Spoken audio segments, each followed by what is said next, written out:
Hello, everybody. It's By the Numbers. It's episode 69. I'll let Duncan handle that one. Whatever. Just yeah, keep whatever. It. Yep. Some would say everyone's episode 69 on this show, Richard. You know, that the rumors. Yeah. Obviously, it's brought to you in association with rivalry.com. Ignore that overlay. The new one's coming. They're at rivalry.com now. If you want to support the channel, you can go to rivalry.com/RLS, sign up, earn $350 in VIP bonuses. The benefits haven't changed. The URL has. And obviously all of our lovely patrons, which we'll talk about at some point in the show. Duncan, you've had a birthday. You're older. You're wiser. Have you had any epiphanies? I don't. I think you know how I feel about these things. I think they're overrated as fucking it. Yeah, whatever. For real. I mean, they don't. Like, Did you not do anything? I had like a meal and stuff. For me, those sorts of things is more like for your family. You know, it's more like that's the cool part, isn't it? That we all like celebrate together or whatever the fuck. But I don't really take it too seriously. Like, for example, I know some people might say this, but I genuinely am not one of those people that when like the year changes, I feel like a mad impetus to do something different or like, oh God, what am I going to do in 2019? It's like, for me, it is just the same shit. So. Yeah. Well, you know, happy same shit from me anyway. Exactly. We worked together many years. I feel like in a weird way, we sort of have watched each other grow old.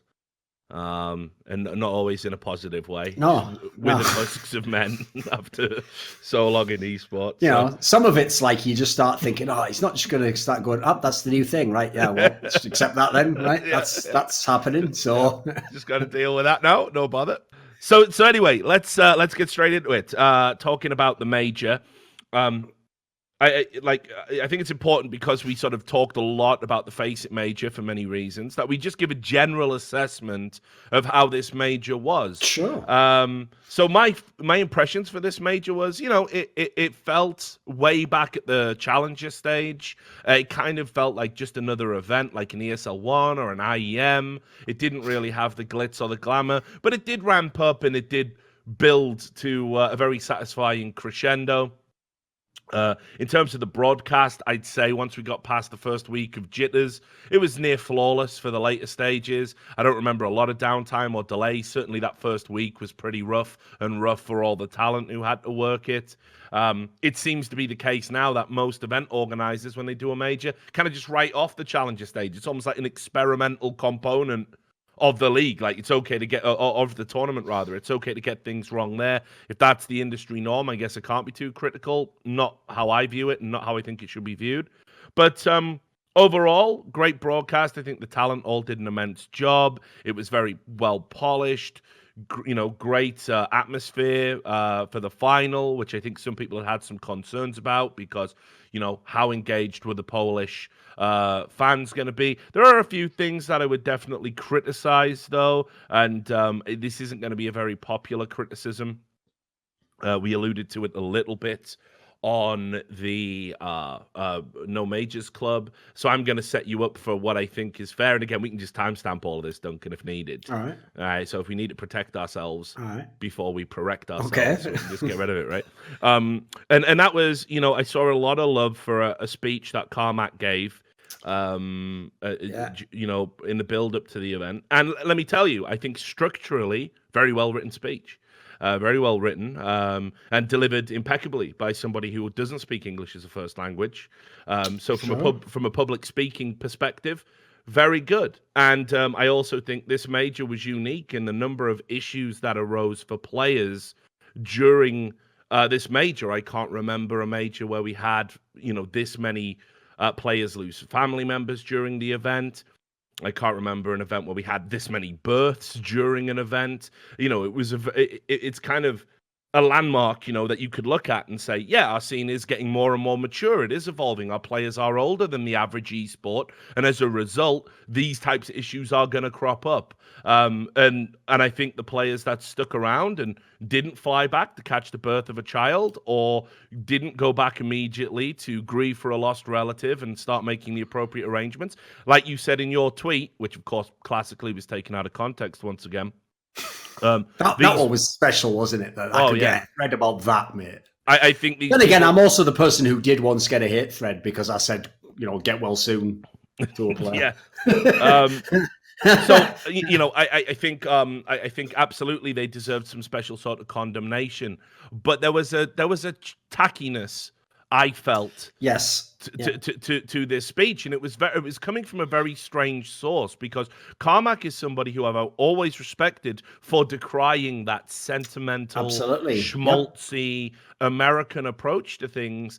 And I came away kind of feeling a little bit I don't know how to describe it, but it just felt a little bit tacky and plastic and very American centric. And it's like, listen, we all know what happened. We all have mad respect for Flusher and Dupree and all the guys that powered through, and Electronic obviously missing the birth of his child and staying with his team. We've all got mad respect for these guys. They're professionals, and they handled it professionally under what must be unbelievably difficult circumstances. Do I need a speech about it? With dead silence and lights dimmed and a spotlight to a crowd of people who were there to watch a sporting event? Probably not, honestly. And a lot of people were talking about how amazing this speech was and stuff. And I just thought it really went into a territory I hope esports doesn't go to in generally. That was one thing that really stood out for me. I don't know if you agree with that. This speech was like something, if you go and watch, okay, so I just watched on TV recently this pretty good Russian docudrama where they recreate like the life of Trotsky, and it shows like the key moments in his. That's the sort of fucking speech he's given in those about like the revolution and what we need to do, where we come from, and representing the people and stuff. And the point is, like, the emotion of these speeches, that's basically the point of them, right? You capture an emotional feeling, you channel that energy towards hopefully what you think's the right targets, like esports in this case, or ESL, or the concept of the major. There's elements to that I would agree with in principle. But yeah, it did feel, first of all, very saccharine. Like, I do not believe that Carmack would actually like authentically speak that way, because actually, you know what? I'll go ahead and say it. I've known this guy quite a long time, not as a friend or anything, but as an acquaintance in the industry. He's a pretty cynical guy. He's a guy like the other people who've made it this long, me, you, Lurpes, Sir Scoots, Red Eye. Like, these people aren't just going to like buy into sort of the cult of esports. Normally, they'd be the guys going like, well, is that number legit? In this area, should we go down that route? Yeah, that sounds really sexy as a new game, but will it be good for the industry? Normally, it's the people who are doing the opposite. They're going like, let's wait and see. So what's weird about that moment is, as far as I can tell, ESL takes that approach normally. They're just like, we're the most professional tournament organized. That's who we are. But every time they do this event in Katowice, Carmack does this whole, I consider it a routine at this point in time, mate.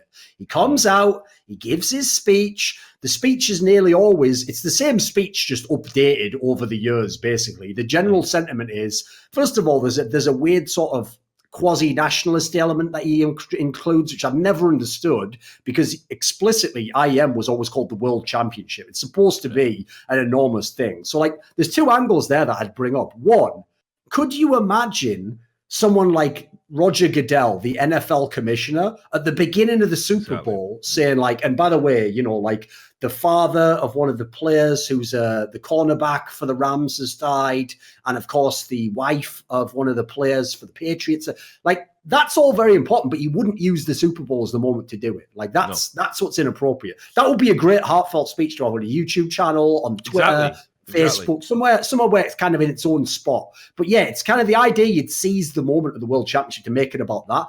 I don't want to say it's disrespectful, because the tone wasn't disrespectful, but in a way it did feel a bit like you're using those stories as props to make like the major seem cooler or like more important or something like that, because like, I don't know. I kind of know what you mean. Like, if someone made a transcript of it, I wouldn't disagree with almost anything written there, but the way it was delivered did feel a bit off to me, I've got to say.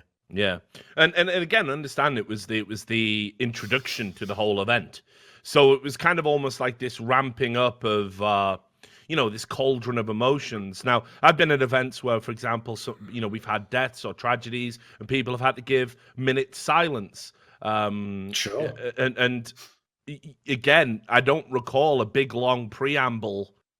Like, think about Cluj-Napoca. We were both there. We've talked about it before. Red Eye had to come out and address the fact 17 people have been burnt to death in a nightclub just down the road from where we were. The weekend we were doing an esports event was declared a national weekend of mourning in Romania and we've got to somehow entertain them. Did we give them a big, long 5-minute speech about the victims? No. Did we use the platform to decry the evils of health and safety regulations not being adhered to? No. We simply said, this occurred. Moment silence, please. Let's play some fucking Counter-Strike and try and forget about the shit that's out there. And you know, it's like you say, the NFL's a pretty good example. For all of its flaws, they do try and keep themselves as politically neutral as possible, and they try not to bring topic events into it because I think they understand football is its own thing and primarily should be about escapism. Yes. And most people like that. Don't get me wrong. I think it veers towards the absurd. I think once the NFL starts banning players from taking a knee during the anthem, that's ridiculous and shouldn't be happening. I think once you fine a player for wearing a fucking commemorative picture of the Twin Towers on the anniversary of 9/11 on his shoes, I think that's outrageous. And I think if the NFL's seriously committed to being politically neutral, get rid of the national anthem before games, because the national anthem is a political song. Right, so that's where I stand on that. But in general, they have the right idea about kind of hermetically sealing that off so people can come together from different backgrounds and enjoy a football game. So that was a very minor quibble. Oh, there was one other thing I want to bring up though, which is this might be again, if you know at this point, but the way I generally think about things in esports is I try to ask what wasn't said in a scenario. So what's bizarre about this trend of taking the event in Katowice, which for obvious reasons, there's a natural bias that Carmack's going to have there. It's his home country. It's not even a particularly like key place in his home country. He literally has brought esports on a massive level to that place. If you go and look up the statistics for like tourism and stuff, he's had a massive effect on that place. I can get why there's some degree to which to him it's a special event, but it doesn't make any like coherent sense that for ESL it's that kind of a special event. Like why? Like think about this scenario. Imagine I said this to you, Richard. I've got 2 events for you, and you know the idea is I'm not telling you like the field it's in. I just say one event takes place in Katowice, Poland, in a stadium where, let's say conservatively, we're going to have 8,000 people. It's not really high tech stadium. It's all right, you know, it's decent quality, but it's not like modern stadium seating like you'd get in America. Some people, I don't know if they do anymore, but up until last year, we're getting in for free just to maintain capacity, to keep the illusion that the event's packed and sold out. And we're going to have that event. Here's the other event I'm going to hold. It's in a sports stadium in New York City. Everyone who attends pays top dollar. We're talking real entertainment prices to enter, has all the modern facilities and accoutrements. The seating is of all the gradings you'd expect, the most basic level, skybox level, like everything you could want. Media attention on it. And I'm going to send pretty much the same level of teams to both events.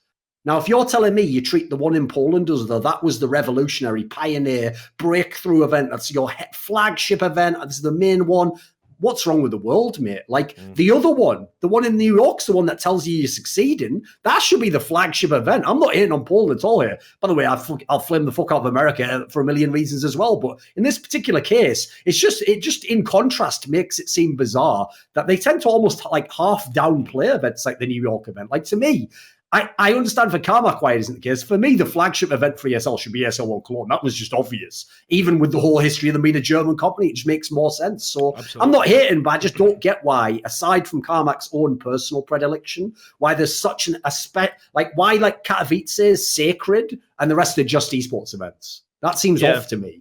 Yeah, it is a little bit weird about how it's framed for sure. I mean, you know, it's not even like you would have said prior. I mean, I remember the reaction when the first Katowice was announced, and obviously, I'm sure you remember it for different reasons. But I mean, the reality is that nobody sort of had any great like, oh, finally we're bringing esports to Katowice. Nobody in the industry was feeling that way. It was considered quite an experimental move. It was a risk for sure. Yeah. And you know, that was the, how will it go over? Will we fill the stadium? What's the infrastructure going to be like? Now, obviously, ESL and you know, the IEM brand in particular knocked it out the park and turned Katowice. Killed it pretty much every time. Yeah, turned Katowice into a staple of the calendar. But I agree, in terms of a barometer for global success, filling a stadium in Katowice for an established event certainly shouldn't be the thing that means more to you as a company than selling out like the Staples Center or something of that ilk. Because, if that's good enough for like Riot Games to be raving about as one of their few successes, then realistically it should be the same for ESL, a tournament organizer with global reach, who actually, up until recently, didn't even plant a flag on American soil. Their expansion into that territory basically came predicated on the fact that they purchased ESEA, or the parent company did. So very strange. And it's a minor quibble. I guess it's a testament really to how good the event was that I'm complaining about something so minor. I'm sure Carmack or somebody at the ESL will see this video. I guess what I'm just saying is, there's going to be enough bullshit creeping into esports. We really need to be careful that we don't end up huffing the smell of our own farts and, fucking talking about stuff. Well, it's like I'll give you an example. Sometimes players or people in the industry, like I'll give you a good example actually, is Smix will even tell you, she's just someone who's incredibly easy to set off crying. Like she'll cry when she just sees someone else win a tournament because she just gets so into the idea of their story, what they've been through and stuff, right? I know generally because of movies, people want every storyline to be epic like that. They really want to get emotional. But like, I'm not exaggerating. In all of esports history, there might have been like 2 moments ever that almost made me cry. And even then, I'll tell you right now the reason they didn't. Because even when they were an amazing narrative and this player went through so much and he had to battle so hard, the reason I didn't actually cry in real life is because in real life, it wasn't actually that big a deal. It all existed in my head. It was a cool idea. It was great if you knew the context. But in real life, a guy won a video game. That really is the reality. And so, like, I guess in general, I only like to get in on that shit when it like feels totally authentic. I don't think you can sort of like artificially set me up. Like put it this way, I don't want esports to become a fucking Steven Spielberg movie where there's only one way to feel about every character who's a good guy. He's a good guy. One way to feel about the bad guy. What a bastard he is. Let's hope the good guy makes it. He did. We all celebrate. There's the emotional payoff. Like that should happen when it's legit. Like what's funny is Carmack in his speech did exactly what I'm talking about. He took what was an authentic, amazing moment in esports, which is, I'm going to do a video on this because people won't know the context. The moment he talked about where that Polish team of Neo and Taz started crying is actually a very, very weird moment because for people who don't know, it was a semi-final match. And it's not even like it was a team they've never beaten before. It was a team that themselves hadn't won IEM. And they won this match. They got back to the finals and they lost. They actually lost that final. Navi won that major. So what's bizarre is the story doesn't even make sense as to why they were so emotional. But as far as I can tell, in that moment, it was something along the lines of like, they didn't know they'd get back to the top again. They'd had all these sponsor problems for years and they thought, fuck, are we just going to be taught? There was all these other reasons. And so in that moment, it was an incredibly genuine moment of actual emotion that you saw. But what was it then used for? Carmack for years and years dining out on this fucking story as to why esports is a real thing. Now, I will say, very small minor point, just to make myself an arsehole and to piss off any of the people who are watching, is that I also will say the reason why I don't like that being used by Carmack is he doesn't care about Counter-Strike. I can tell you this as a person, he doesn't care about Counter-Strike. He's not interested in Counter-Strike. You won't find him for fun just watching Counter-Strike himself. When he's at events that his own company runs, he's rarely ever following and watching Counter-Strike. So there's something very cynical about only really caring about Counter-Strike when people from your country do an amazing emotional display. And aside from that, giving basically no fucks given to Counter-Strike. So like, that just rubs me the wrong way a little bit, mate. Just rubs me the wrong way a little bit. Well, let's rate this major overall because, as I said, I thought everybody did a great job. Sure. Shout out to Stunner, by the way, who did a lot of the hosting. His first major in that role. So, I think he deserves special commendation. He's come a long way in a very short time. I'm not ashamed to admit that when he was first put in the host role, and I think I've said this publicly, but I'm happy to repeat it because I always own my shit. I didn't think he would be necessarily a great desk host or even really a very good desk host. I always thought he was better out in the stands, out in the pit with a microphone, doing those sideline interviews. I always thought that was the best tone, the best type of work for him. I thought he did an exemplary job, and I've got a lot of admiration from not just how he's evolved in terms of on-air talent, how he's evolved as a person the last 2 years. Absolutely, yeah. I mean, he really is, if you want to look at somebody that has had, issues in the past and comes from a background that certainly makes the type of work he's doing now a hurdle he has to overcome, and to clear that hurdle with such competence. Yeah, I mean, like, he really is a standout story. I think when people know a little bit more about it, they'd have a much finer appreciation for the work he did. So special credit to him at his first major as a host. I'll even agree, by the way, on that one. Yeah. I'll say it as well. Like, I've never said it publicly because I never had any reason to, but I thought the same thing. When I heard that he was going to be doing like on-camera stuff, I was really skeptical, especially because, like, for extenuating reasons, people don't need to know about this guy's past. Bear in mind, I only knew him as a manager of Cloud9. And as a manager of Cloud9, I don't think he'd mind me saying this, he was one of the managers that was more hostile to me than any of the others. Very surly. Yeah. And he was the sort of guy where it's the sort of manager, I've got to tell you, I normally don't like, which is the one that sort of can't separate themselves emotionally from the results of the team. Like, the type of manager I love is, I once had a manager, I won't say the name of the team just to make him not embarrassed, but I once had a guy at a big event who just came when it was one of those scenarios where you all stood outside the hotel, like waiting for a shuttle to take you somewhere or something. And he sidles up and he just joins the conversation. And he's talking to me about this team going, you don't think they'll do that well? And I basically tell him, nah, if you look at them, like, they've probably peaked now. Like, the lineup's pretty good, but I think this result was probably a one-off. He goes, I disagree, but fair enough. Like, I can see where you're coming from. And I later found out that guy was just a manager of the team he was referring to. Like, he didn't tell me that, but he didn't get super offended or whatever, and get like butthurt. He understood, like, oh, right, so that's how someone who's not in the team sees it. Ah, interesting. That's their perspective. Stunner did seem like he was a guy, when he was a manager, who was really wound up too tight. Like, he just seemed on edge all the time. And so I have to say, when I saw him coming into our world, first of all, I was thinking, like, fucking hell, if you want to come into a field where you can get wound up and destroy all your relationships, you've come in the wrong one, mate. You're like, not this one.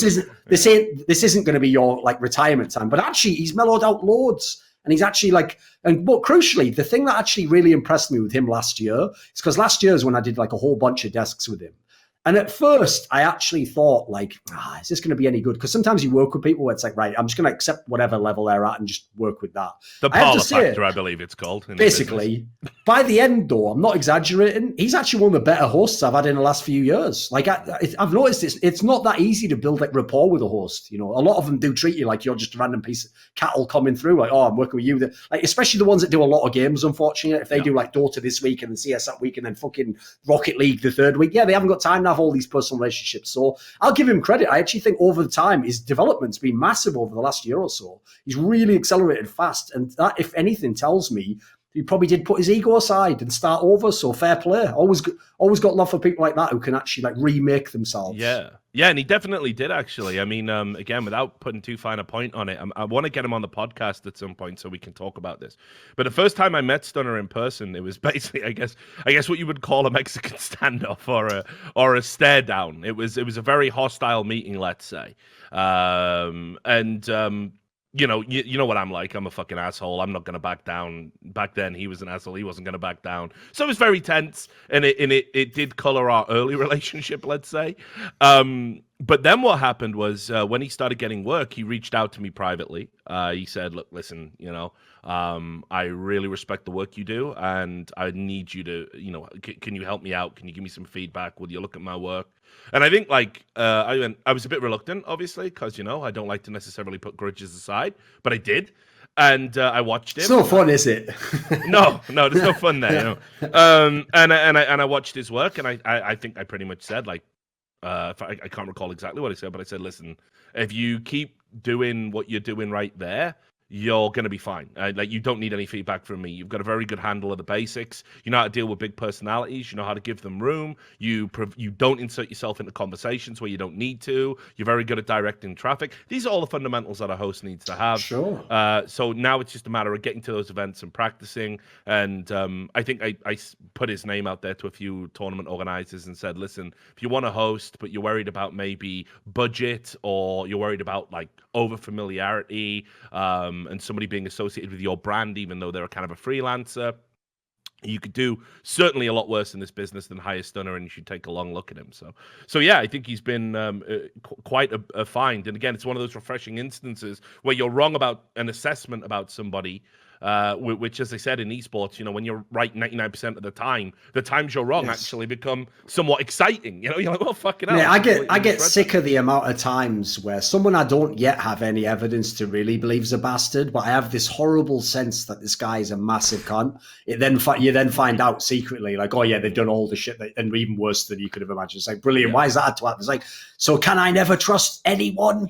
Looking at the bottom of the bottle. Yeah. So shout out to him especially. So look, just to rate the major overall, it wasn't a Boston for me. It wasn't as good as a Boston. It wasn't as good as a Cologne.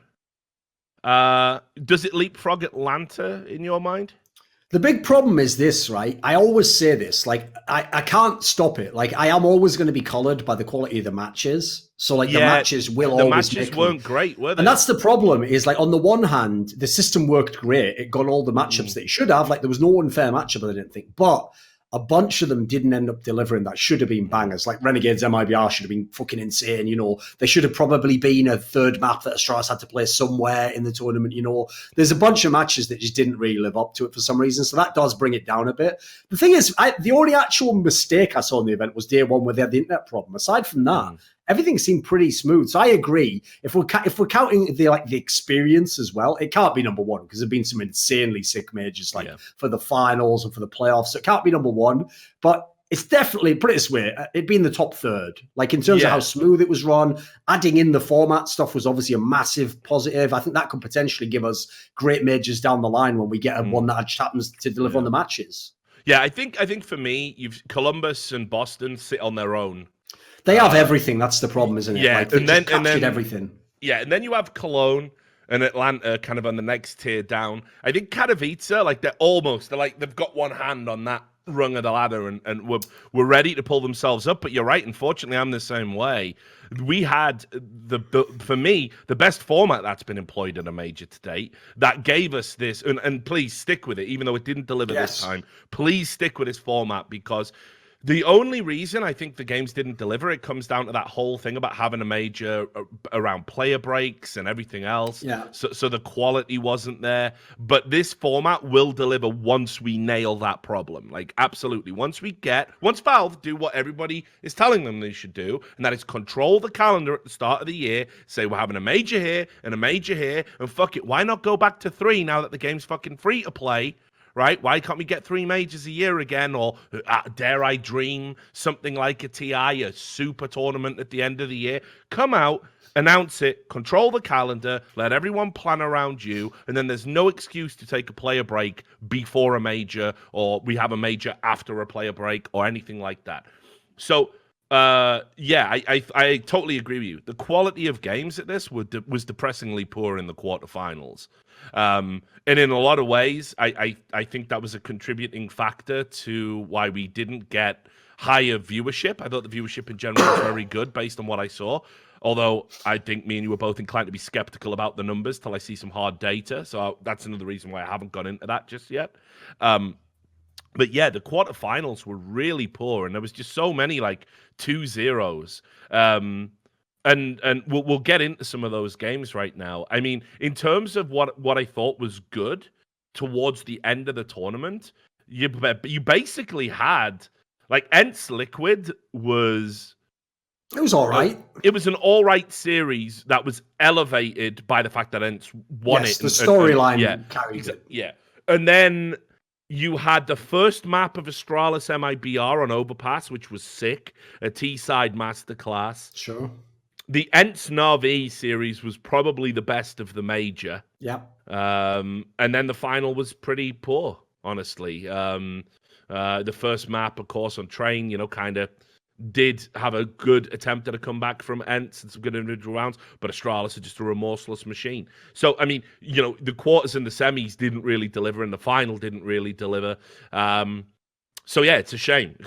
They like you say, they should have. There were so many games that you could theory craft how there could be a great matchup, Like Ence Liquid probably shouldn't have been as good as it was, but MIBR Renegade should have been straight fire. Yes. Astralis NIP should have been better. The old Swedish Masters. The matchups looked like they were going to be good, all of them. Totally. Yeah. You could theory craft reasons as to why they would be. So anyway, look, let's delve into those games, talk about the major. We'll do the roster shuffles, and then we'll get the fuck out of town. So let's kind of start with some of the big storylines that come out right at the thing. Let's talk about Faze. Let's just talk about Faze. Let's get that out the fucking way. So Faze 2-0'd by Navi, looked absolutely terrible. They were like the walking wounded throughout this entire fucking tournament, and there was just so little to like about this team in terms of what they were bringing. You look at that great lineup. Olaf Meister was missing at the tournament. Guardian wasn't necessarily up to his great high standards. Most people had a bad tournament. Yeah, exactly. By Faze standards, by their standards. And Nico was the guy who was individually powering them through rounds. I mean, let's be clear. What was it? Was it fucking Cloud9? They nearly fucking capitulated against, and yes, on Dust 2, Nico had to have 8 rounds in a row where he was just walking out the mid willy nilly and just shooting people in the fucking head. Their tactics were garbage, and this is with the addition of Adren. Now, they did an interview after this, and quote, they literally said, Nico literally said, "We're going to keep the team as it is for now, and obviously I will improve as an in-game leader." I cannot. That is where you just pop that gif into that fucking guy from Princess Bride. I do not think you know what that word means, obviously. Yeah. Let's explain. Let me explain. Not obviously, you stupid cunt. Not obviously. That's like saying obviously, oh, well, listen, I bought weights and they're in my garage, so obviously I'll have a 6-pack by Christmas. No, not obviously. I got to use them. I got to apply them. Maybe my body can't fucking do that anymore. Maybe I don't have the aptitude, the understanding about how to get there. Maybe I don't have the personal drive. Not fucking obviously. You are not a super being, right? You are not God. Right, you fucking idiot. You're an amazing individual star player. You have shown me nothing to suggest you have a handle of even the basics of in-game leadership. Your personality, the way you interact with your teammates, your tactical understanding. It's like you said during the No Majors Club. Carrigan has forgotten more about in-game leadership and tactics than Nico will ever know. I'm inclined to agree with that assessment. This is a team that, as long as Faze stand by Nico being at the fucking rudder, they're headed towards a fucking iceberg, and they are going to go down in history as one of the most expensive and extravagant CS failures in any version of the game. Somebody has to get Nico's ego in check. And let me also tell you, if you're a Jose Mourinho fan, a Man United fan, you'll understand what's going on right now. Because let me tell you, it's not just that they're tactically aloof. If 4 players... I'll let Adrian off the hook, actually. If 3 players who we all know are capable of individual greatness have some of the worst recorded stats at their majors in their history, meanwhile they have an in-game leader who is notorious for being an egotist and not notorious for being a good in-game leader, kind of sounds like what was going on with Carrigan. It's almost like you've lost the dressing room a little bit, Nico. Maybe you're shouting, "Shut up," a bit too often behind closed doors. I don't know, but it looks like the players aren't playing for their IGL. And I've certainly not seen any indication that the players are fully in support of this project as stands. So this is not good for Faze, and there's no obvious about it. It is delusional to think Nico is going to craft himself into a fine in-game leader. And I think as long as he stays there, Faze are fucked. Yeah, the biggest indictment of this campaign as in-game leader for Nico is look at the fucking actual outcome with the players. Remember, that was basically the excuse you all gave for why you didn't play well under Carrigan. Was like, this guy's not using us right, he's not the right in-game leader, he's not doing the right things. Like that's actually a pretty good test generally of an in-game leader, is you give them talent, what do they do with that talent? So you go and look at some people's careers. I mean, this is an area where anyone who wants to talk shit on MSL's taken loads of players and made them taken them on their journey along with them as they went to the next level. They went to a level beyond him on many occasions, right? Who has Nico be the in-game leader of? Who ever played better under Nico than they played not under Nico? I don't know if there's a person in Counter-Strike. I don't know if I could name one person. I'm trying to think. I know one in Mousesports. Now, in Mousesports, we gave him the benefit of the doubt. It was a bad team anyway.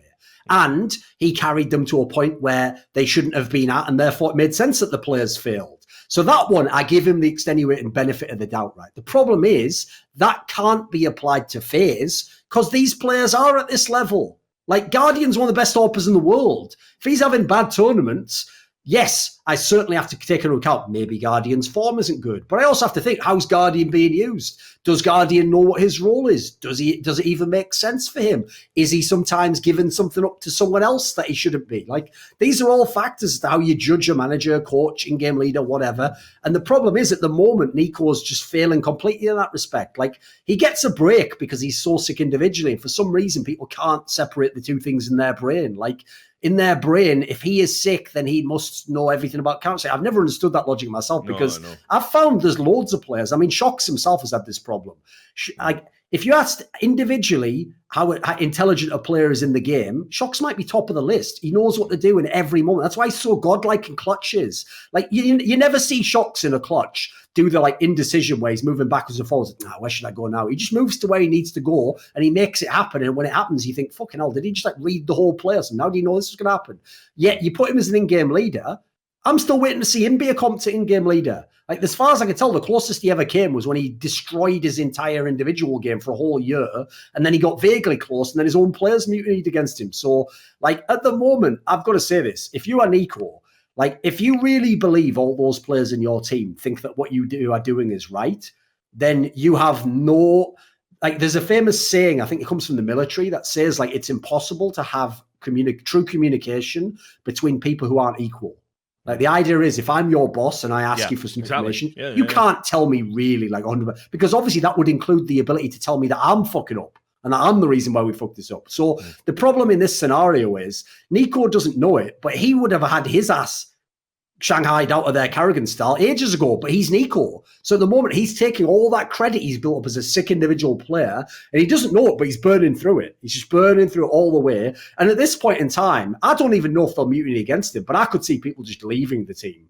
Like, I could see a Guardian just going, you know what, it is time to retire. I could see an Olaf Meister saying, you know what, now is time I go and join NIP or Fnatic or whatever. You know, you'll use some excuse, oh, I want to play with Swedes again, or, you know, I feel like it's not the time in my career. They'll have some very polite reason, but there's no way, surely, the core of this team is going to last another year and be anything good.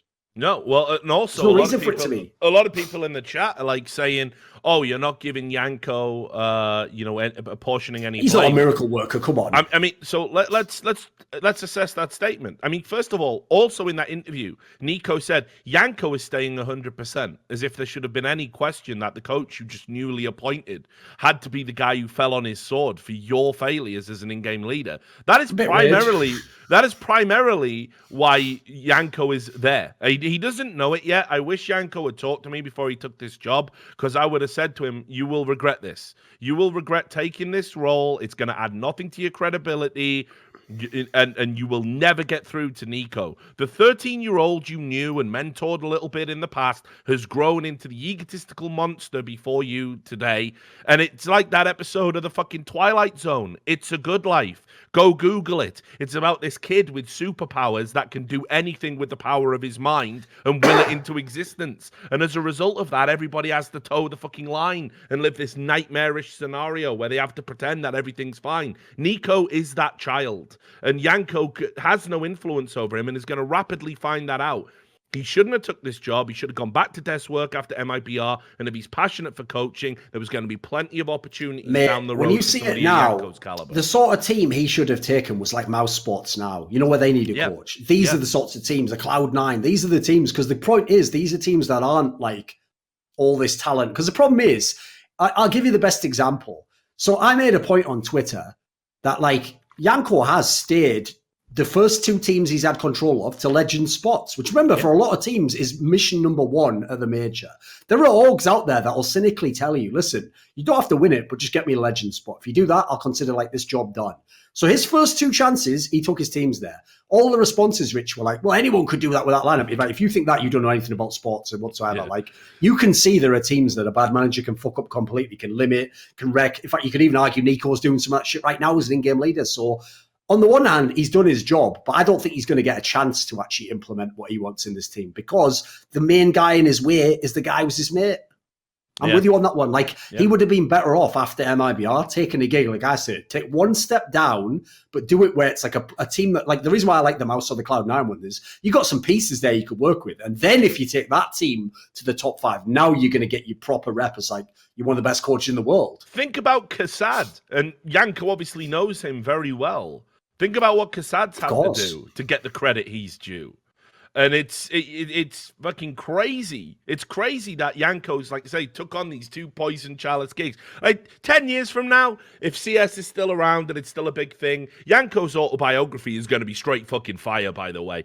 Sign up for a copy now, because he's had a crazy fucking life and a crazy journey through esports. But I can't wait to read those 2 chapters and get the full fucking breakdown on what was going on behind the scenes, how he literally was getting backstabbed out of one team, goes to join the team with somebody who's supposed to be his friend, and he's having to sit there and read the interviews retroactively, probably without even being forewarned about what's going to be in there. No, guys, I know we failed at this event, but we will not cut Yanko. As if his head should ever have been on the fucking block. It is absurd what is going on at FaZe right now, and they got a lot of shit going on behind the scenes that they need to fucking fix, and they need to make some radical changes. I saw Adrian tweet saying, my future is decided in the next couple of days, after Nico had said he's 100% sticking around. There is a disconnect between management and their star player, because they've all got on board the good ship Nico, and he is fucking running around thinking he calls all the fucking shots. Somebody needs to check his fucking ego, or he is going to sink the most expensive CS team, of which he makes up a huge chunk. He's going to sink it. He's going to sink it, and we're going to look back and think, what could have been, you know? So the other story I want to talk about is obviously Navi. They were the people that eliminated FaZe. They then power through to face Ence. You're thinking, holy shit, it's a fucking layup. Surely Ence can't repeat knocking out Liquid and getting, you know, and making it to a major final. However, this is the strange and sad world about Navi. So let's talk about Navi's build-up to this major, because they're another clusterfuck team. Under the tyranny of an in-game leader who is an egotist, a narcissist, like all the negative qualities you would have for somebody in a position of authority. So, they, first of all, in the build-up to the major, Zeus, apropos of nothing, decided to put it out into the public domain. We're just treating the major like another event. And I have no idea what is the benefit to making that statement. How could it be mistranslated into meaning something positive? You know, have you ever noticed this about Navi? It's really weird. This is why I always used to make that distinction. That I'm always so scared people will see that Navi's number 2 or number 3 and that they win tournaments and think that means everything's fine. Whereas, like, for me, I always make this point that when you have a player as good as Simple is, that's like the ultimate band-aid. Like, you're that good because he's making you be that good. Yeah. In fact, it's actually the opposite to what your eye tells you. The real problem with that team is when you have a player as good as Simple, you should win the tournament. Mm-hmm. Actually coming second isn't cool there. Like, the worst thing that would have happened for Navi is they've made this fucking final, because then they'd have gone, well, we played Astralis. What can you do? Nothing we could do. Not our fault. Everything's fine. We're number 2. They would have been able to go home and believe that bullshit.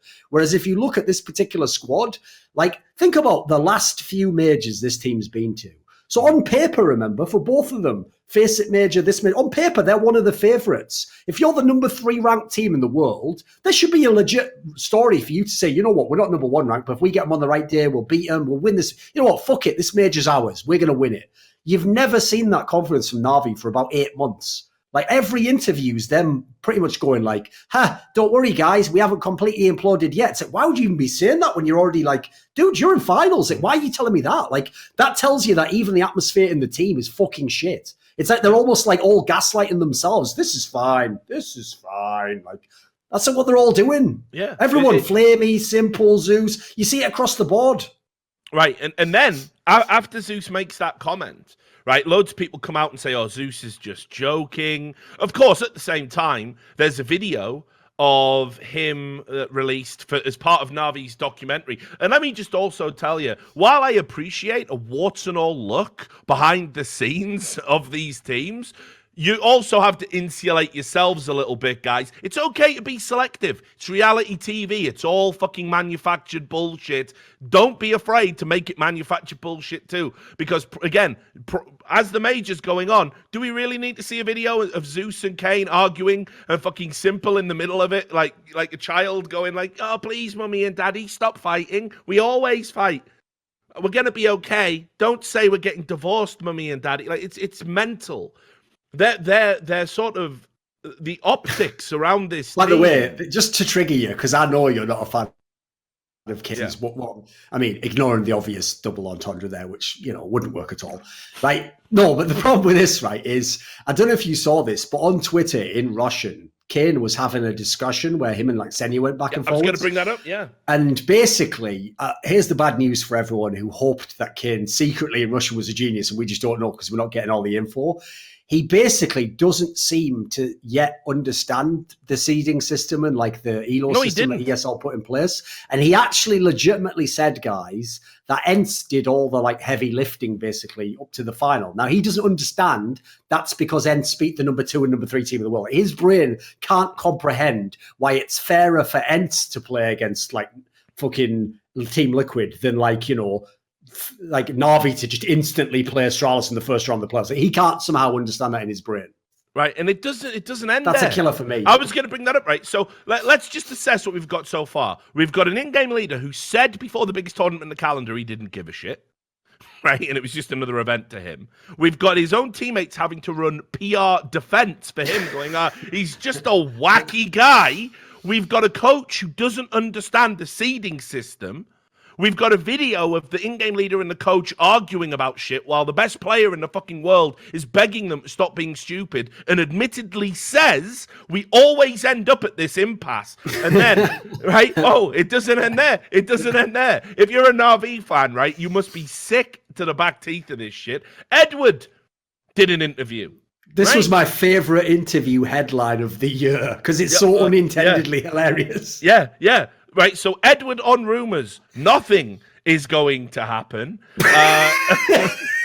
He doesn't know. He doesn't know what he's done, Richard. Forgive him. He knows not what he says. Right? So in this interview, and tell you what, fair play to Professor from HLTV, actually asked some pretty tough questions in here, which, by the way, if you remember Navi from 2010, they don't appreciate those tough questions. They don't appreciate anything that makes them look mortal or flawed. For HLTV to do that, being in the position they are, takes a lot of fucking stones. So I respect that. But anyway, he asked, there was a lot of people in Navi unfollowing each other on Instagram, right? And he goes, who's done that? And then he goes, well, Simple unfollowed Zeus. Did you know that? And he went, no. And then he goes, well, there was a lot of talk about bad blood and that you're going to be roster changes. It's just shit talk. All of it's not true. And then the question is, so the atmosphere in the team was always good before the tournament? And he goes, oh, no. We had arguments between each other, of course, but we are always on the same page. That is the most oxymoronic. All still mates. As though Navi's literally operating on the joke all still mates approach. We take a big ring room where people are having meltdowns with each other. It is right. I can't handle that. Right. How do you have an argument with someone but be on the same page? I just don't get it. Like, being on the same page is a colloquial statement. That means we all have the same ideas, the same agreement. We're all going in the same direction. How do you argue then? How the fuck do you argue? The vein in my temple that feeds my brain is about to fucking blow out. It's one of the most stupid statements. I mean, forget all the evidence to the contrary. Why is your star player unfollowing your in-game leader on social media? And let me tell you, Simple's not a stupid guy. He's not doing that because he's sick and tired of Zeus posting pictures of his sports car. Simple can have one of them. Hell, he can have more. He's probably getting paid more than fucking Zeus, right? So why is he doing it? It's a statement, isn't it? It's a public statement saying, I cannot deal with this guy. It's not me, guys. It's not me. New Simple has to come out and say, oh, I didn't drop 40 kills this game, so we lose. I must drop 50 in the next one. G Willikers. Meanwhile, Zeus is decrepit fucking form like Mumra, just limping around getting 5 kills a fucking map and shouting at everyone if they don't do a perfect execute, while somehow he has a blind spot about Edward, who dies every fucking round with full fucking utility, nearly mollied himself in a vital fucking round against Ence. Like, can't even throw a fucking Molotov because he's got that little respect for CSGO. And in this very fucking interview, people said, oh, you had actually some good stats at this major. And he went, yeah, I spent a bit of time before the major trying to find my motivation. How can you not be motivated and play on a top 3 team in the world? Get out. I'm sick of it. God only knows what Navi fucking fans are thinking. This team's a fucking mess. You should win everything. You've got Simple, Electronic, and Flamey. You should be the one knocking Astralis off. You look a million miles from that because these 2 old cunts who you keep on the books because they're popular in the scene and can fucking market your shit are driving this team down to fucking 5th fucking place in the rankings. It is garbage. So I just can't do it, mate. It definitely is bullshit. Like that's what I can't handle is that on the one hand, they do let it out sometimes that there's problems, but then they do this whole approach where they all just backpedal and walk it all the way back and go, there's never really any big problems or whatever. It's like, there clearly is. Like, there's no other team with anything like this. Like, Team Liquid lost 1 million finals. There was nothing approaching this. Like, I heard stories of someone wanting to leave or whatever, or if someone might get replaced and recruit someone, but it wasn't like, you know, there was never any fucking massive arguments or people doing stupid shit. Like, this just isn't going on in most of the other teams. Even teams like Faze Clan's relatively tame compared to Navi, and they have more reason to be fucking mad about the fact that a team with all those players doesn't win. So it's like, I don't know how you're ever going to fix this problem because, like, what's funny is it reminds me of there's the old joke, right, that they always use in the NBA, where what you do is, say some legendary team's bad now, you go, well, you know what? Tell you one thing, that, and then you name like their greatest player in history. That guy's not walking through the door. You know, Larry Bird's not walking through the door. Fucking Reggie Miller's not walking through the door. Navi's like, yeah, he's still fucking there in a seat. Get rid of him. What are you on about? Yeah, that's the joke there is the old legend. Wouldn't he be any good now anyway, would he, if he was like 50? Edward's still sat there. Why is he still here? It is just mind-boggling to me. And look, you know, people in the chat going, oh, you said, look, something is, do you not get how something has to change from the fucking fundamentals about how we don't give Simple a rifle when we've got one rifle on the team and we give it to Edward and Zeus, still doing that in the major. The way they lost to Ence at this fucking tournament, that was a disgrace, man. Was unbelievable. They threw 2 massive leads against an inexperienced team that's number 9 in the world when in this tournament they were number 3 in the world. That round that Simple lost is the perfect analogy, Richard, for the way people's brains interpret Navi. So people go, oh, that last kill's going to haunt Simple for ages. It was a 1v4 or something. He shouldn't even be winning that round. No, never, the fact that we're actually looking and going, you know what? If he'd have just actually literally been Neo from the Matrix and killed everyone, he could have won them the game. Like, oh, that's the requirement. That's the win condition for Navi to beat fucking Ence. I'm not talking about to beat a really sick team. Yeah, you'd need like Astralis in the final. Yeah, to beat Ence, exactly. Fucking hell. It is mental. And Navi have such a history of doing this because you have to understand what Navi is. Navi is a team that is driven by greed, not by a desire for success. They are a team that has basically been given the layup, given all the wealthy people's money to create something. They managed to put lightning in a bottle in 2010, and they've been dining out on that ever since, selling those black and yellow jerseys to fans in the CIS region and keeping legendary players well past their prime. But this is different. This isn't keeping Dendy, you know, on a Dota 2 team when everybody can see he's washed up and your Dota 2 team underachieving. This is keeping 2 people on a roster that cannot be allowed to stay on a roster that are crippling the career of the best player we've ever had in CSGO. There shouldn't be one person that signs off on this. There shouldn't be one person who thinks, hey, no, actually, 3rd in the world is pretty good and this should be the limit for them. They have the best player to ever play this game. They should be winning. They should be winning every tournament. Like, them and Astralis should be a rivalry, not them and Liquid. What the fuck are we talking about here? Think about all the times we've had a scenario where a super sick player had to carry. So the 2 most obvious ones is like Kenny S on Titan and then Nico and Mousesports. The reason they were stuck in bad teammate prison wasn't even actually the fault of their teams. Like, remember, famously, Kaylee got banned, so Titan was way worse. And then Nico, Mousesports at the time, wasn't a big org. They didn't have the top players. They were coming from a bad spot. So it made sense as to why those players spent like a year in a bad team. It makes no sense that Navi is, because the sad thing is, Simple is actually fucking his own career by being too good at Counter-Strike. He's so good that he's hard carrying them to what looks like relevance. That means they never have to actually make the hard choice. It's the equivalent of if in football you really could just bang in 30 goals every season, no matter your teammates. Now, nowadays, that could probably get you you could be like 6th in the Premier League off that maybe.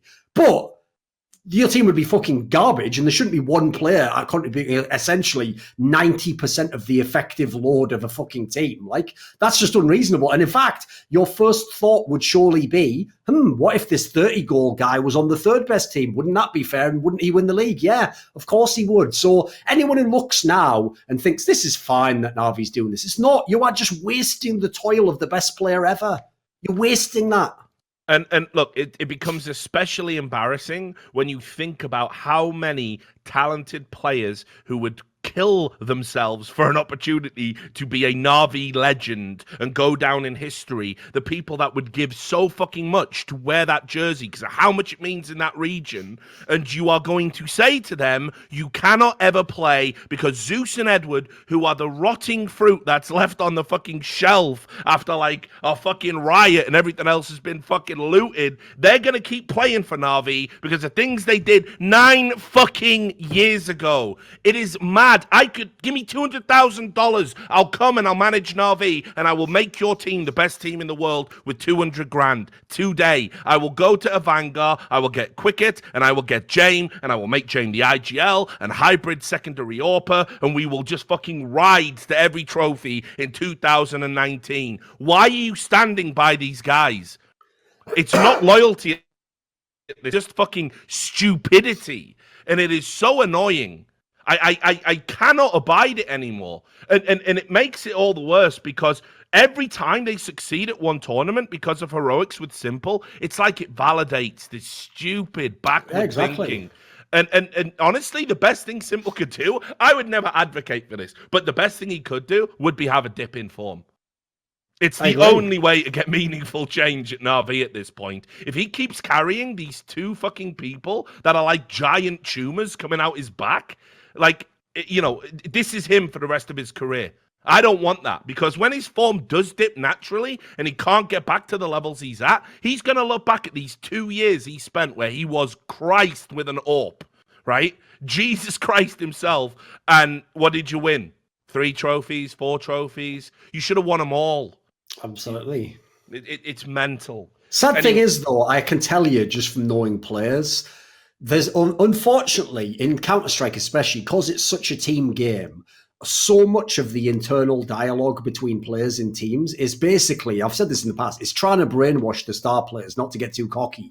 And so what you want to always try and tell the star player is like, look, you know, this guy, whatever, the support player or whatever you want to call him, you know, his job isn't to be like you. He's not supposed to get all the fight, but he's just doing his job. So if he does his job, give him credit, say he did a good job. So we spend so much time brainwashing people in that sense that it's only when those godlike players drop off, they actually realize, like, holy shit, what did I have? Like, I've told this story before. In 1.6, you could not get Neo to say he was even the best player in his team. He wouldn't admit it. He wouldn't say he was the best player in the world. He wouldn't say he was like the GOAT. He wouldn't say anything. All I'll tell you is this. In CSGO, where he was nowhere close to the best player, even in his team, I once just asked him, it was in an interview. I don't know if they kept it in the interview or not. It was one of those ones they trimmed. I just said, like, when you look back now, it was a lot easier to play 1.6, wasn't it? You were pretty fucking good. And he basically just said, yeah, actually, I realized now how good I was. So the problem is, you're right. I'm sure someone like Guardian, when he looks back now, all those years where he was in really, really good form, and Navi, the best they could do was lose the major. That was it. They could come second at best. You got to look back eventually and realize those were the years. Like, that was the time to make hay when the sun is out, as they say. Like, you can't choose to do that just 4 years down the line. Or if you do, you won't be the one dictating. You'll just be a bit player on someone else's ride to the championship. So, yeah, I agree. Like, the most criminal part of this is the fact that Navi's the number 1 team in the region. They have the most money in the region. They have every player wants to play for Navi, like you said. That's what makes it different from the Kenny S scenario, from the Nico scenario. They're choosing not to make a change. Yeah. And they should be held accordingly. They should be held to whatever results they get. Final bit of negativity to come out. NIP, got to talk about them. They actually made it to the fucking Legends stage. I am still aghast. They still they limped through that whole major, mate. Just go look at both phases. They were limping the whole way. Remember the game against the series against Vici, for example. Anybody who thinks that NIP have had a good major just because of where they finished obviously didn't watch the games. So let's be clear about what happened here. This is Rez in career best form. Yep. Right? Like, this is the best version of Rez we've ever seen right now, alongside with Crims. Like, if you were to extrapolate that form over a longer time period, you'd be talking about, the best player in Sweden along with Crims right now, because we all know how fucking Swedish players are in the toilet and they've got a lot of problems. Sure. Forrest also had this, like, insane atavistic fucking throwback to his glory days of 1.6. Now, the other fundamental problems you had was Get Right was up and down, right? Which is fine. I guess it's the nature of the position he plays. Dennis, I get it. He had like slightly better stats in the last two series they played in the tournament, but he was hot fucking garbage in every other game, in every other map. Absolutely terrible. They need to cut him. I don't understand NIP fans at this point, and I'm going to bring up two examples. Mate, as soon as a player himself sort of says, like, yeah, what the fuck is the point of me being here? That's 100% the cut. That's tomorrow. You come in and you say, listen, I'm glad you see it the same way we do. Hasn't worked out for us. You're going to have to go like, how can you keep whenever you find out the player himself doesn't have confidence in himself, well, what are you going to do to change that? You're not a miracle worker. You can't change a person's thinking. But it's like I said during the No Majors Club stream, I was talking about NIP fans. They are sort of like Liverpool fans, and not even like Liverpool fans right now in this era. I'm talking about they actually might do something. Yes, yeah, I'm talking about the Liverpool fans back in the Spice Boy days. It's hey, he's one of ours. Oh, he's one of ours. He's one of ours. Like it doesn't matter that Dennis is one of yours. You should want him off the fucking team. He's holding your back. It doesn't matter. He's a local lad, a good lad, a nice guy. The amount of fucking comments I've seen on Reddit with Nip Flair going, "Yep, Dennis showed promise at this major. He was the 11th worst player at the major. He was just outside the top 10. That isn't good. There's no statistical way you can slice that. It's where you do it like down there with Dead Fox. For the technique that I used for Skadoodle, for Shroud. Let's do the same thing. What you do is you ask those people, right, what would he have to do to be caught? Yeah, because I can't think of an answer. Like at the moment, that's the point. We're not talking now about like one player who's good has a bad couple of events. We're talking about someone where like the fucking outlier is this guy has a good event. That's the outlier. Yeah. Like this guy, like you can rely on this guy to turn up and be bad 6 days out of the week. I mean, absolutely. And let's be clear, he was brought in to be a reluctant IGL. He's not the IGL, Lecro is. He was brought in because of his incredible pistol play. Nip's pistol statistics are garbage. And then you're like, well, he does frag quite a little bit. He can be a good point man. Not doing any of that right now. And like you say, it's the anomaly when he has a series where he contributes, not the other way around. And, look, I understand that ever since the great mythical NIP lineup, it's been like a revolving door over there. Don't put the fucking doorstop in now. You've got something out of Rez. You've got Forrest still. You've got Get Right. Maybe you like Lecro as an in-game leader. Doesn't do enough for me, but whatever. But there's only one area you can move right now. Dennis has got to go if you want to get back there. Sure. And let me also tell you another reason why I know NIP fans are just some of the most pathetic, cuckolded, worthless fucking minds out there in the Counter-Strike world. Right, so let's talk about Potty. Now, if you know your history about NIP, Potty should mean something to you. Yes, we all know about Heaton. What do you think Potty contributed to NIP? You can go look it up. It's the kind of thing you should know before you put that fucking jersey on and claim, I love this. I love this fucking logo. So when they were getting battered by Astralis in probably the most embarrassingly one-sided performance at the major, 15-0 at halftime, we looked on course for a 16-0 till they pulled a pistol round out their ass. They were on camera, all the NIP guys, laughing at halftime at 15-0. I'm at a loss to really think about a time that's happened, at a major.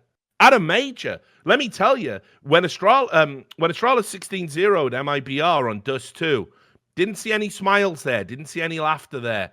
Actually, quite the opposite. Because in their minds, they knew that, first of all, the fans were going to be on their back.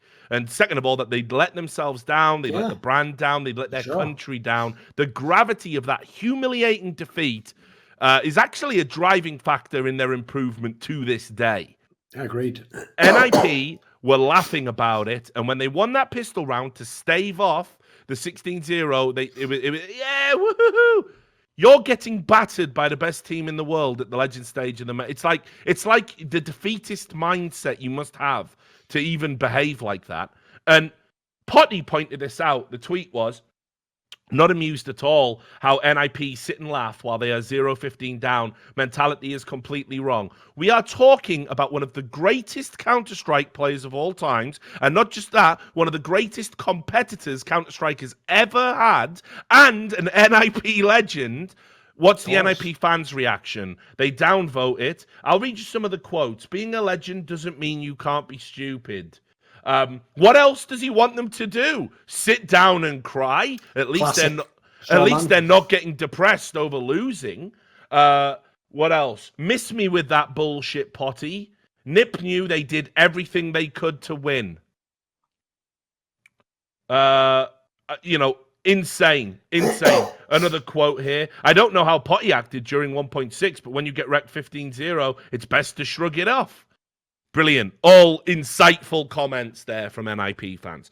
So the fact that Potty is being attacked for pointing out something that is very important. I mean, I was surprised. I mean, I have a lot of respect for Forrest, but in that moment, I was very perplexed as to why. That was clown shoes shit for my money. Yeah. It put it this way: if he was to retire this year, that I wouldn't want that footage who the out fuck there. would? Yeah. The fact they were even laughing almost implies that, like, this wasn't that crazy to them. Like, they sort of knew they shouldn't win this match. It's just like, who gives a fuck? Look, we just got rocked completely. Yeah. Imagine it. Imagine the mindset. Shrug it off. I played in a game of rugby that I think for a time was in, like, a record book for having the heaviest defeat. It was in a cup game, and I was playing for, I won't say the town because I'm not going to dox myself. I was playing for a small Welsh town, and we withdrew against a professional team, and it was they fielded their 7th best team, and there was 2 South African Rugby World Cup squad members in there against yours truly, and I gave it everything. I was fucked, and we lost like 110-0 or something insane. We got battered. The ref blew the game early. It was a mercy killing. He was like, it was 70 minutes. Like, this is fucking stupid. Time added on. He just made it up to get us off the pitch. But I took every fucking tackle. I got fucking pounded by these guys who were better specimens than me, stronger than me, faster than me. And I was fuming about it. I didn't drink on the bus on the way back home. All the other players were like, yeah, let's all sing stuff. I couldn't cope with that shit. I was back in the fucking gym the next fucking day with bruises and fucking hurt pride. I didn't want that to ever happen again to me, right? So let me tell you, that's a winning mindset. Laughing about that shit, not acceptable. And that's a small Welsh town with 50 fans. You're NIP, global brand, pioneers in our space. It's just as well your fans are so, again, schmaltzy, saccharine, maudlin. You know, they just love you no matter what you do. Because if you had a fan base like MIBR, then maybe you'd get fucking motivated to not do that again. Yeah, there's a bunch of stuff on this. Like, first of all, the idea that people are acting like, who the fuck's this Potty? It's like, that's like being a Manchester United fan, like, Bobby Charlton, who the fuck is that? It's like, you need to educate yourself, mate. You look like a clown right now. The idea you don't know who a fucking, like, patriarchal legend of your club is, or what they ever did to build the brand. So, yeah, that idea is hilarious. I think not only the fact that he was a NIP player, but like I said on the No Majors Club, this is someone who, if you had to rank winning mindset in CS history, he's number 1. Like, you know, all the rest of them, like Neo, Marco, they're just really good players, mates. Like, Potty was actually number 1 because of his mindset. He didn't have, like, the most insane skill of anyone in the world, but he had the most well-rounded game because he was, like, mentally impenetrable. He would just win every 1v1, every big game. There's a story I've told in the past where after Heaton and Potty had been like first and second in like fucking every CPL for like 3 years or something, they had one tournament. It was the one where the Americans 3D won. And at that tournament, like the SK team that Potty and Heaton played for took sort of an experimental lineup. Like they were trying a couple of younger players out. And they were trying to see like, can we go a different direction? And they came third.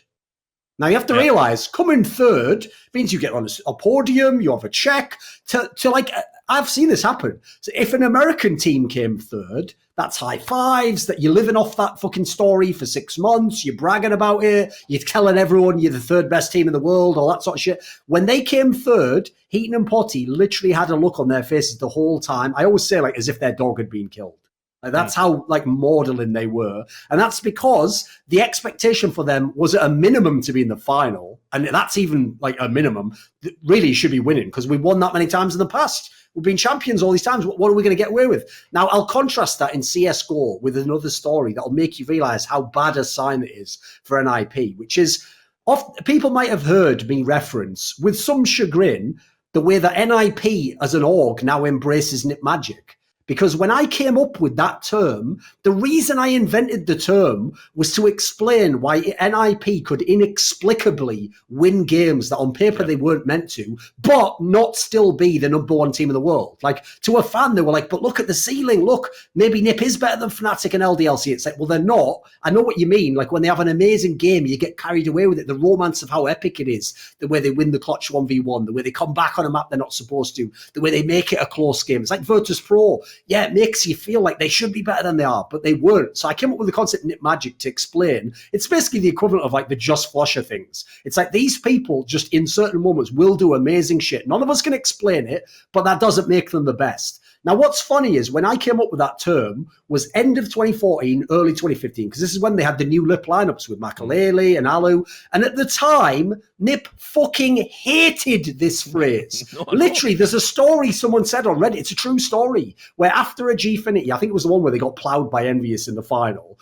They came outside and someone said to Get Right something along the lines of like, what did you think of, like, something about Nip Magic? And basically Get Right says to this guy, like, Thorin, just don't even fucking talk to me about that guy. Fuck that guy. And that's because they were so triggered about the Nip Magic, right? That's coming second to the best team in the world. They couldn't handle the idea that they were second. They should be first. We're an IP. We're supposed to win this tournament. And by the way, they weren't wrong. They were in a position where they could have won the tournament. That's the key context.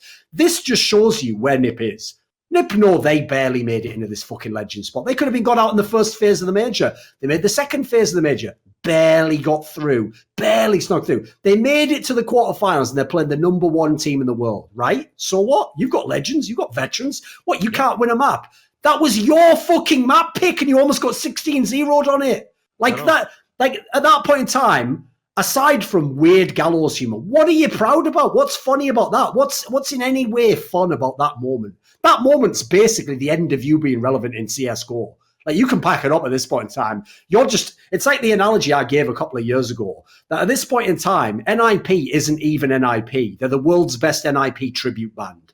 And all they do is roll out. That is spot on. That is not a bad one, is it? Because that's all they basically do. Like, their job at the moment, right, is have Forrest and Get Right, remind you of all the great things, give you a little flashback game. Forrest gets a sick piss around, Get Right has one half where he wins 2 clutches. You go, just like the good old days. And then you go back on your nostalgia trip and you leave Disney World and you go, right, that was a cool ride. And you go back to your normal life. It's not real, though. It's not a real sporting team. That is legit. Like, that is probably the best way to sum it up. I mean, I just don't get it, man. All that pedigree, all that heritage. You're laughing about getting 16-0'd by the new schoolers that are at a place that you used to be. Here's a contrast for you. Think about Virtus Pro, right? The last year of Virtus Pro, they were already terrible. We all knew they were terrible. They already should have broke the lineup up. It was way past beyond. But they were all still posting those mad emo tweets to the very end. Do you remember? Like, every time they lost, Pasha would be like, is it time? And then Neil would be like in an interview, of course, this isn't acceptable. We're going to try everything we can. Like, even though at the time I thought, like, you are wasting your time here. Like, you are just rearranging deck chairs on the Titanic. I at least respect the fucking drive, though, the fact that they weren't willing to give it up. Like, someone like Neo, it hasn't worked for him in CSGO that well, but he wasn't willing to let it go. He's still, like, this guy still believes to this day he can play, by the way. Like, he's still going now. Like, Like, that's actually the kind of competitive fire I respect, whether it's justified or not. Like, the Nip one's very, very weird to me, because here's the thing. If you're Forest and whoever else thought that was funny, like, haha, see? It's like, I get that. You're at the end of your career, mate. You're just getting the last few fucking victory laps in. Rez is in the middle of his career right now. It ain't a joke for him. He's trying to win a major, homie. You're in his way. You're the jailer of Rez's cell right now. You're the reason every day he gets up, does his fucking weightlifting, reads fucking, I wouldn't say the name of a religious book there. I wouldn't be as silly as that. So reads a book to instruct his mind and, become more enlightened. And then what does he do? Looks out the side and you're just fucking dangling the keys and then you chuck him down a fucking sewer and go, heh, no one 16-0's me. So you're mentally ill, mate. So anyway, all I'm saying is have Forrest sectioned and put into an observation. No, obviously not. Right, look, we can talk about some positive stuff that came out now from the teams. I think the most obvious, of course, is Ence and their run to the final. Obviously, I should have probably gone with a better line there. Like, in my head, I was mulling over going with the line. Like, so you can just eat a load of shit, still keep smiling anyway, and just because you didn't die. Who are you, Pac-Man, you cunt? Not bad. No, it wasn't bad. I'll write that one down. Yeah, save it for next time. But anyway, so Ence's run to the final is probably one of the most legit underdog runs we've ever had. If you look at the teams they had to beat to even get to sort of the legend stage after having a pretty terrible time. Big names on paper, not easy games by any stretch of the imagination. Obviously, they had a good comeback against Big, and then they beat G2, and then they beat Vanguard, and then you're up against Liquid, and you're like, okay, well, you made legend status, the miracle runs over. Then they 2-0 Liquid, and then they get Navi, and you're like, okay, well, the miracle runs over, and then you beat Navi with two incredible comebacks on 16-14, 16-14, and you make it all the way to the major final. Probably for me, we actually did the math during the No Majors Club final. Apparently, it's not as big of an upset as the Gambit major win. Gambit were actually outside of the top 10 when they won the major, apparently. Somebody said at the time they won the major. I didn't independently verify this, so I am just repeating bullshit Twitch chat told me, but it was from a guy who I generally trust, who's in my stream a lot. He said Gambit were ranked 14th in the world at that time, which is mind-blowing. It really puts that Gambit win in Krakow into perspective. But anyway, whereas, of course, Ence, I think, were 9th coming into it. Still, it's the second greatest. It looks like he's right. I just checked it now. It looks like they were like 14th or 15th or so. So, yeah, apparently it's right. Yeah, and understand that if this Ence team had played that Immortals team, they probably would have had a major win too. So, there's swings and roundabouts with it, but just an amazing win, an amazing story. Positives for me that really leap off the page when you want to talk about this Ence run. First of all, mental fortitude, which I think they've always had. I've seen them have a lot of comeback games against Tier 2 opposition. I wondered how that would translate on the big stage, and it did. They didn't give up when they were getting battered on train by Astralis, their map, which is no small feat, by the way. No, I'll give you the best example, because for me there was two teams that were in a very similar position this major. It's Ence and Renegades. Both of them, no real reason to expect them to go this far. Both made the legend stage. The difference is the Renegades guys did feel the pressure of being on a fucking stage and being versus the top, and by the way, that's totally normal. That is what should happen. It happens to everyone in the first few times, but that's what was so crazy about the Ence run is, before we even get into the CS-related details, how the fuck did they keep it together mentally? Yeah. They should have broken a bunch of times in these games. Well, look, not just keeping it together mentally, but let's talk about standout performances. Sergey wasn't great in the first 2 weeks, he really was struggling to find form, but he played well when it mattered and shows that he's probably the best young talent we've got in CS. X7 from nowhere. That's the real talk of this. For a long time, he's been the guy that people have sort of speculated about. Should we get rid of him? Should we bring in Sunny? Apparently, Sunny's, looks like he's unsettled at Mousesports. If we bring him in, then Ence would be a powerhouse. He pulled out just performance after performance after performance. It was a step up in form. I can't remember the last time I've seen a player who was kind of like the fifth wheel, so to speak, just go like the breakout player on a team, like the best player that they had. Now, obviously, it's like you said when we were talking about it live, does this maintain? generally history teaches us no, and that this probably will be the anomaly. But if it does, all of a sudden, Ence are a legit top 5 team, not just one that got a temporary boost because they made it to a major final. Also, as well, just overall, in terms of what it means for Ence, I'll harken back to an earlier episode of the podcast when Arlu joined Ence. And I said, and I don't know, can't remember if you agreed or not, but I said Arlu shows a complete lack of ambition by doing this. He was on international roster. Looked like a very cynical move. Like he just wanted a salary and to chill at home for a while he was sort of licking his wounds from being kicked out of Faze. But I think it was at the time, yeah. Yeah, but everything points to actually, and again, if you go back, you can see Natu and Anders talking about how the Finnish talent scene, it was ready to explode. And, I guess Arlu maybe knew something that we didn't, and it's really worked out for them. And obviously, as well, I've known Natu many, many years, you more years than me. And obviously he's had a crazy life. He's a really super cool dude, a nice guy. And you just got to say, everything about Ence right now is exactly what you want. This is for want of a better term, it started out as a bedroom organization. It sort of didn't mean anything. It was just a way that they could bring sponsorship in and promote the Finnish scene. They were committed to having exclusively Finnish rosters, and it looked like it was going to be like a small-time team. Well, now they've got fucking, content about them, trending in Finland. They've been on every major Finnish TV station. They've got a great team, a comfortable top 10 team in the world on their worst day right now. And they've just had, again, one of the miracle runs at the major. They're branching out into other games. I understand they just signed a PUBG team. Again, all Finnish players. So just a fucking amazing story, all round from the top down. And really keen to see what they do next. And hopefully, no roster changes for now. If this X7 story keeps going, this is legit. This is a team you're going to see win a tournament in 2019, for me. Yeah, first things first to say, this just shows how you can take the same information and your perspective can totally change how you perceive what it is. Because it's funny that someone like Kane looks at the system and the outcome and goes, what a bad system. I look at this and go, this is what I've always dreamed of. If you want to be a seed like Ence and make the final of the major, good, go beat all the legends.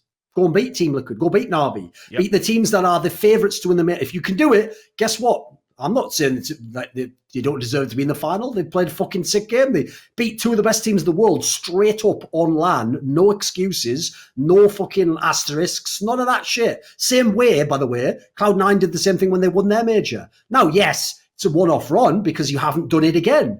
I don't know why players ever can have a problem with that. Even though I only did that thing once, why you said I only did it once?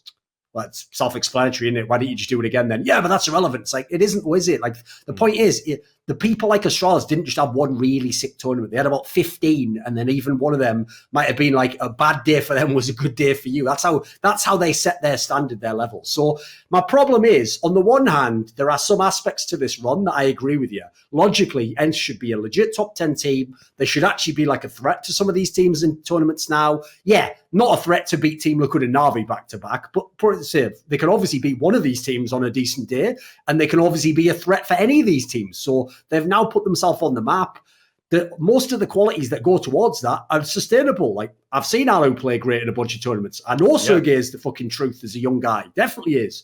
Ariel stepped up his level massively over the last few months. Generally, the whole team, in fact, even when X7 wasn't having really big numbers, he always looked like he did a decent job in the team. Sure.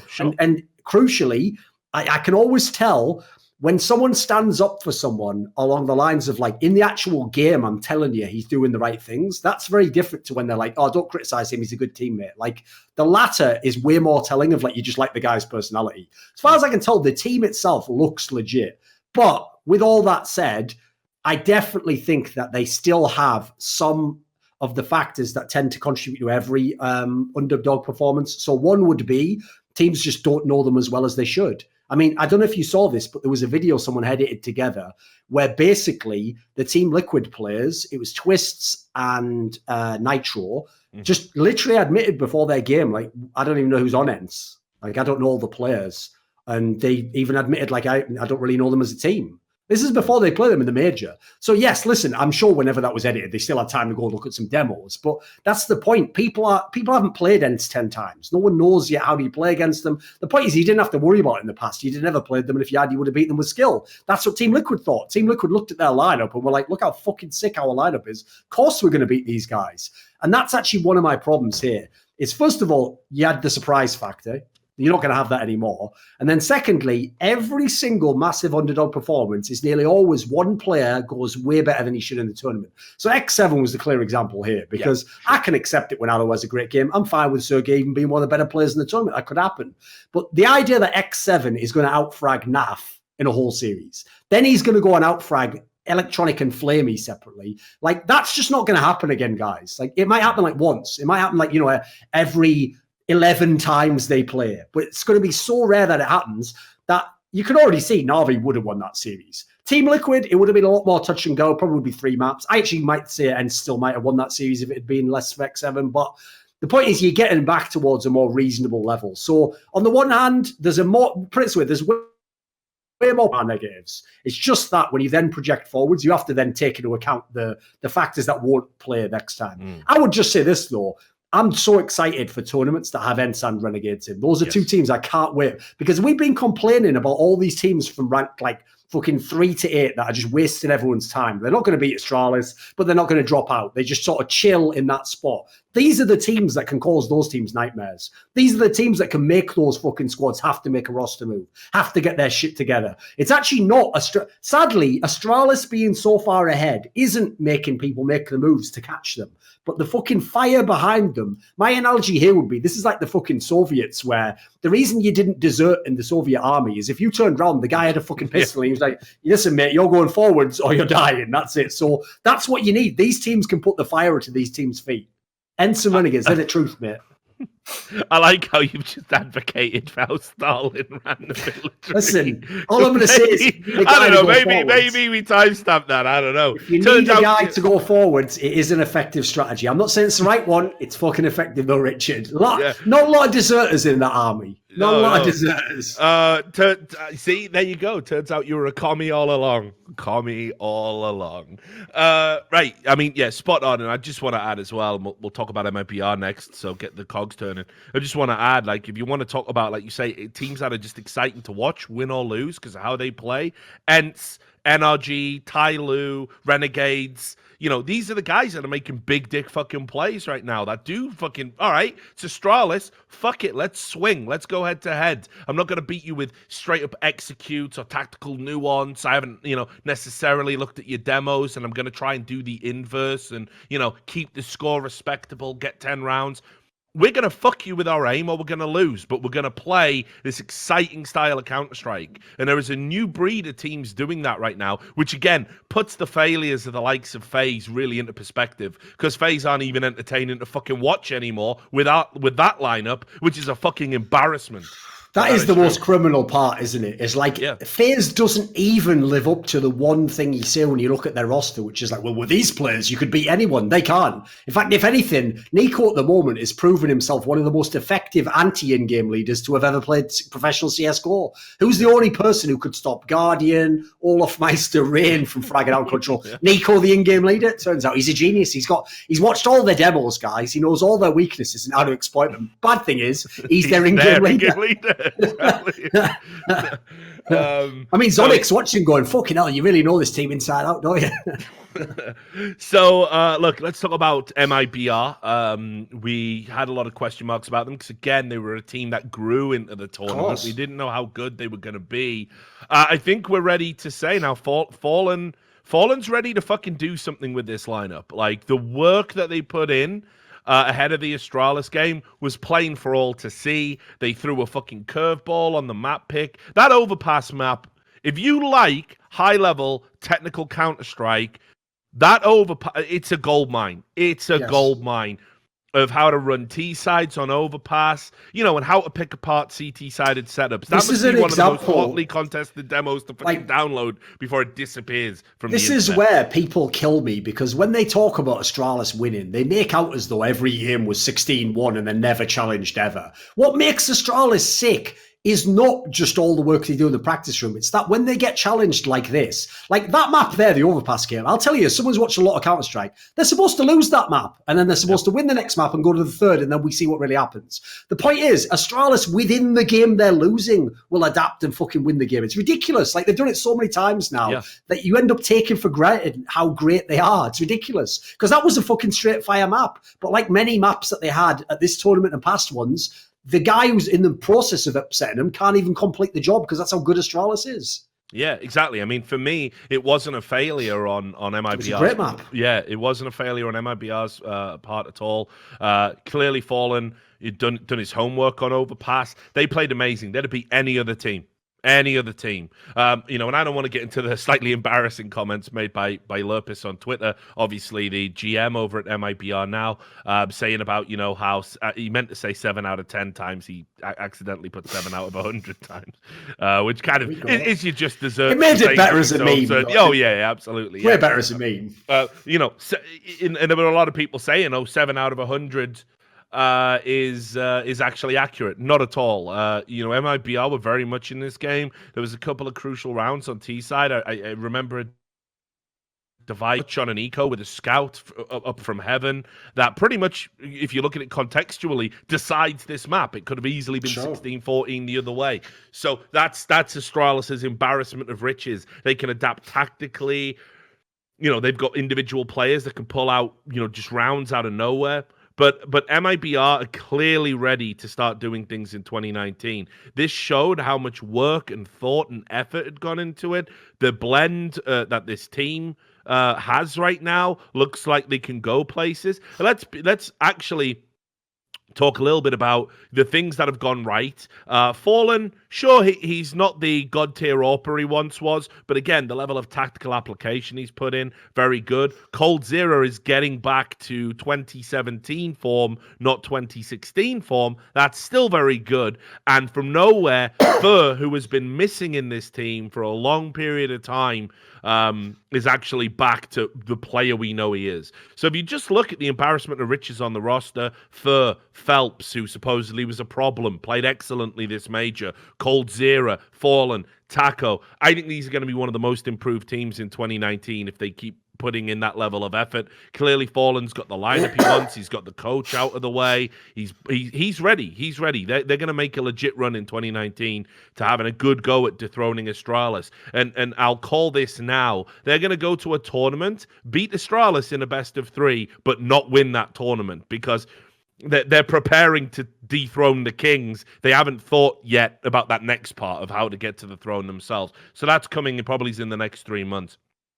But overall, I thought they were excellent and lots of positives. The only real negative, the only weakness that I see right now, they still haven't mastered Inferno. And because they're making Nuke their permaban still, Inferno is going to get played in these series. And you saw what Astralis did to them on Inferno. You saw what a lot weaker teams did to them on Inferno. MIBR have really got to get Inferno in their map pool. And it's crazy to say I'm talking about a Fallen team that has a map pool deficiency. That's what they need to overcome. If they can get Inferno played at a competent standard, these are a team that's going to really leapfrog up the rankings, no doubt about it. Yeah, that's actually one of the areas where I have my reservations about the team. Because on the one hand, like I even said when I heard the rumors that this lineup could come back together, of course I want to see this again. Like the 2018 lineup, I want to erase that from my memory. It was just a colossal waste of time for everyone. It's like you could tell the experiment had failed a couple of lands in there. It was just people just praying that like the best case scenario happened. Like this core already, you can see again, there's some level of chemistry just exists with these players.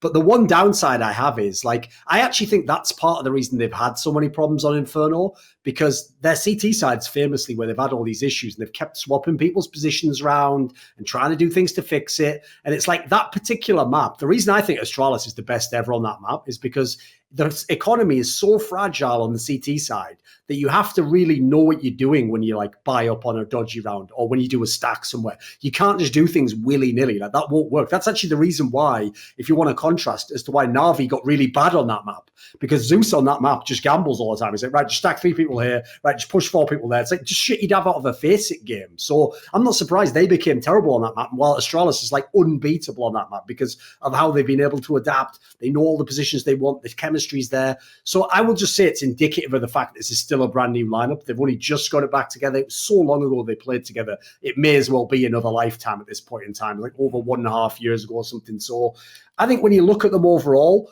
I do think there's a lot of potential with this squad. They haven't hit it yet. They're still clearly a decent away, but even for a first tournament, like you say, they just progressed as each stage went on. Like, for example, Fur had done fuck all until the playoffs. But in that series against Renegades, you'd have thought it was like classic Fur coming straight out of a time machine. It was amazing. Then against Astralis, I think it's unreasonable to expect them to go head-to-head with full-on prime Astralis, who's in God mode, not losing them out to anyone and think they're going to win the series. That's just unrealistic. But they gave them one of the better tries on that first map that we've seen of many teams in the last few months. As you say, like they probably should have won that map. Like in all normal circumstances, you do. I think you go to a third one, and then the key thing there is, this is what I always say about Astralis.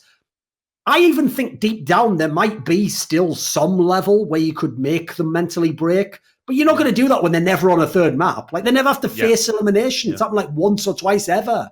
Like if they keep winning your map pick, they're not particularly going to be scared on their map pick, are they? They're like, well, I'm already 1-0 up. I'm playing with house money, motherfucker. I don't even have to win this map. So if I do, it's just joke on you. I win 2-0. So I think MIBR has a lot of positives there. Obviously, I want to see them play some series against the other teams. Like, I'd love to see them play Navi right now. These would be the matches I'm dying to see, basically. Yeah, for real. And look, just on that point about how they could have took it to a third series, we were deprived what could have been one of the great series because the third map would have been Train. And would be great, yes. Yeah, it would have been so good. So you can thank Device for that fucking 3K or 4K with a scout basically for that. Anyway, we have to talk about Astralis if we're talking about positives. I mean, I almost feel it's kind of superfluous at this point to shower praise upon them. They were everyone's pick for the major, not mine. If you saw my pick'ems, I got sucked in the liquid vortex. I feel a fool. Clearly, it was Astralis' major. It was always Astralis' major. Liquid were never going to do anything at this major akin to what Astralis can do on their weekdays. And actually, the terrifying thing is, if you go and look at the level of individual performance across this team at this event, they actually improved. They improved. This wasn't a team that like, hey, we were the best team in 2018. It's the start of 2019. It's the first major. We're starting to wind down a little bit, but fortunately for us, it's not a particularly strong top 10 right now. Yes. So we can just win the major. And then by June of this year, we're going to start losing tournaments and the next team's going to step up. Absolutely not. They have improved. That's the madness. Right now, this is the final boss of CSGO. I don't know who can overtake them because of all the quirks that we've got in the teams right now.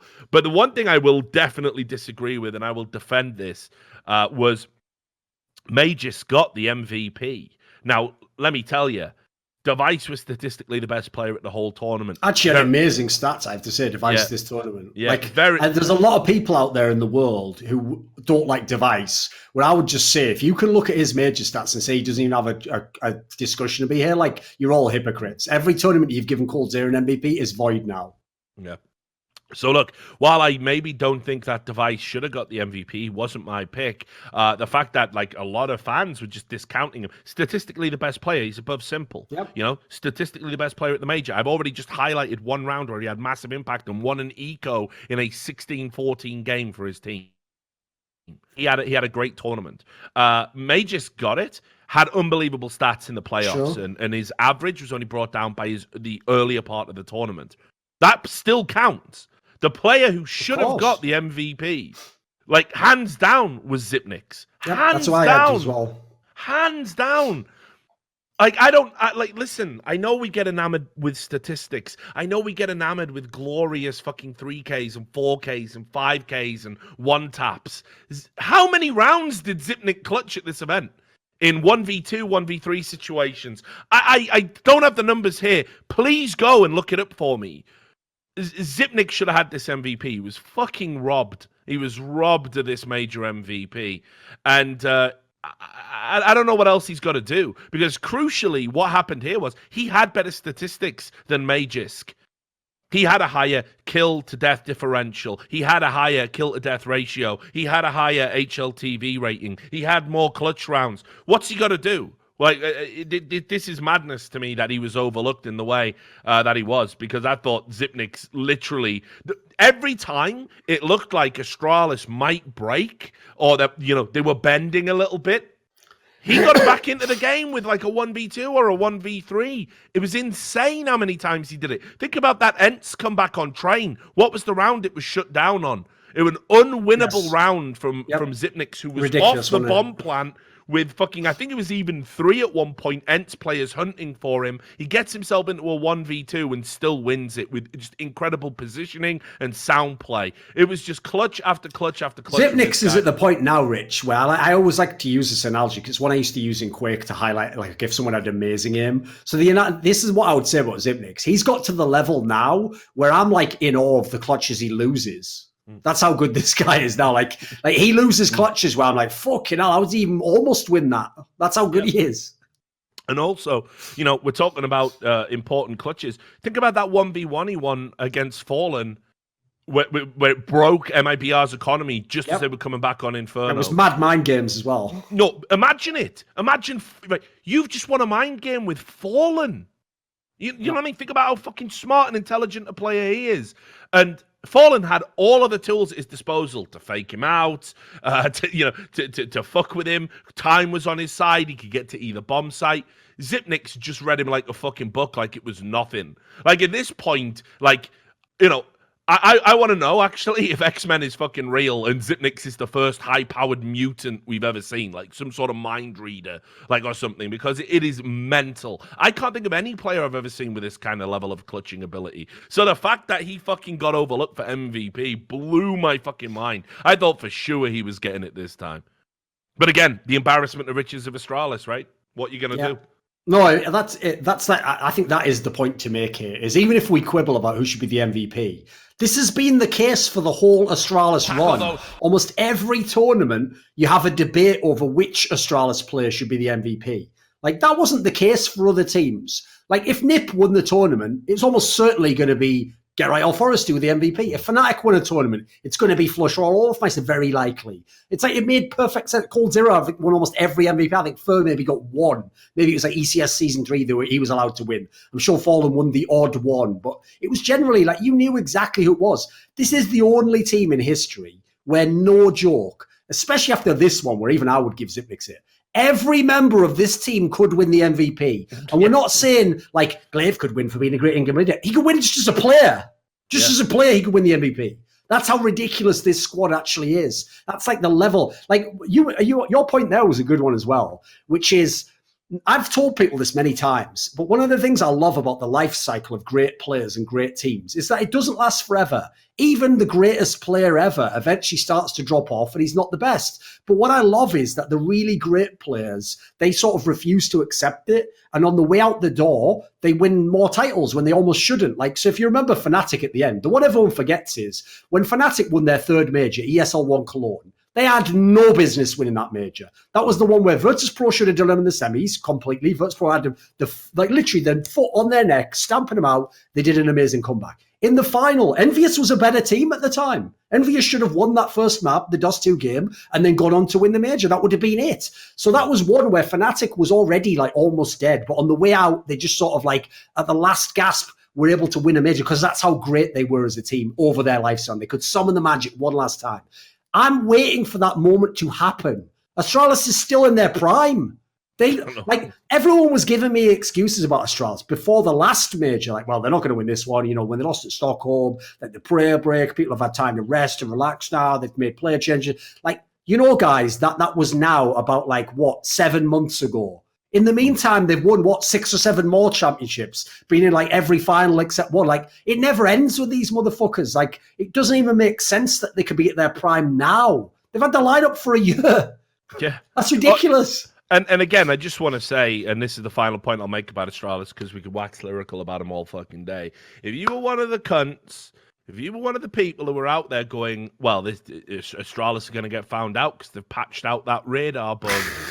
Ooh, delicious. The list of excuses is amazing, isn't it? Yeah, no. Show yourselves so I can laugh in your fucking little cretinous face, you fucking morons. Please show yourselves, please. Oh, yeah, well.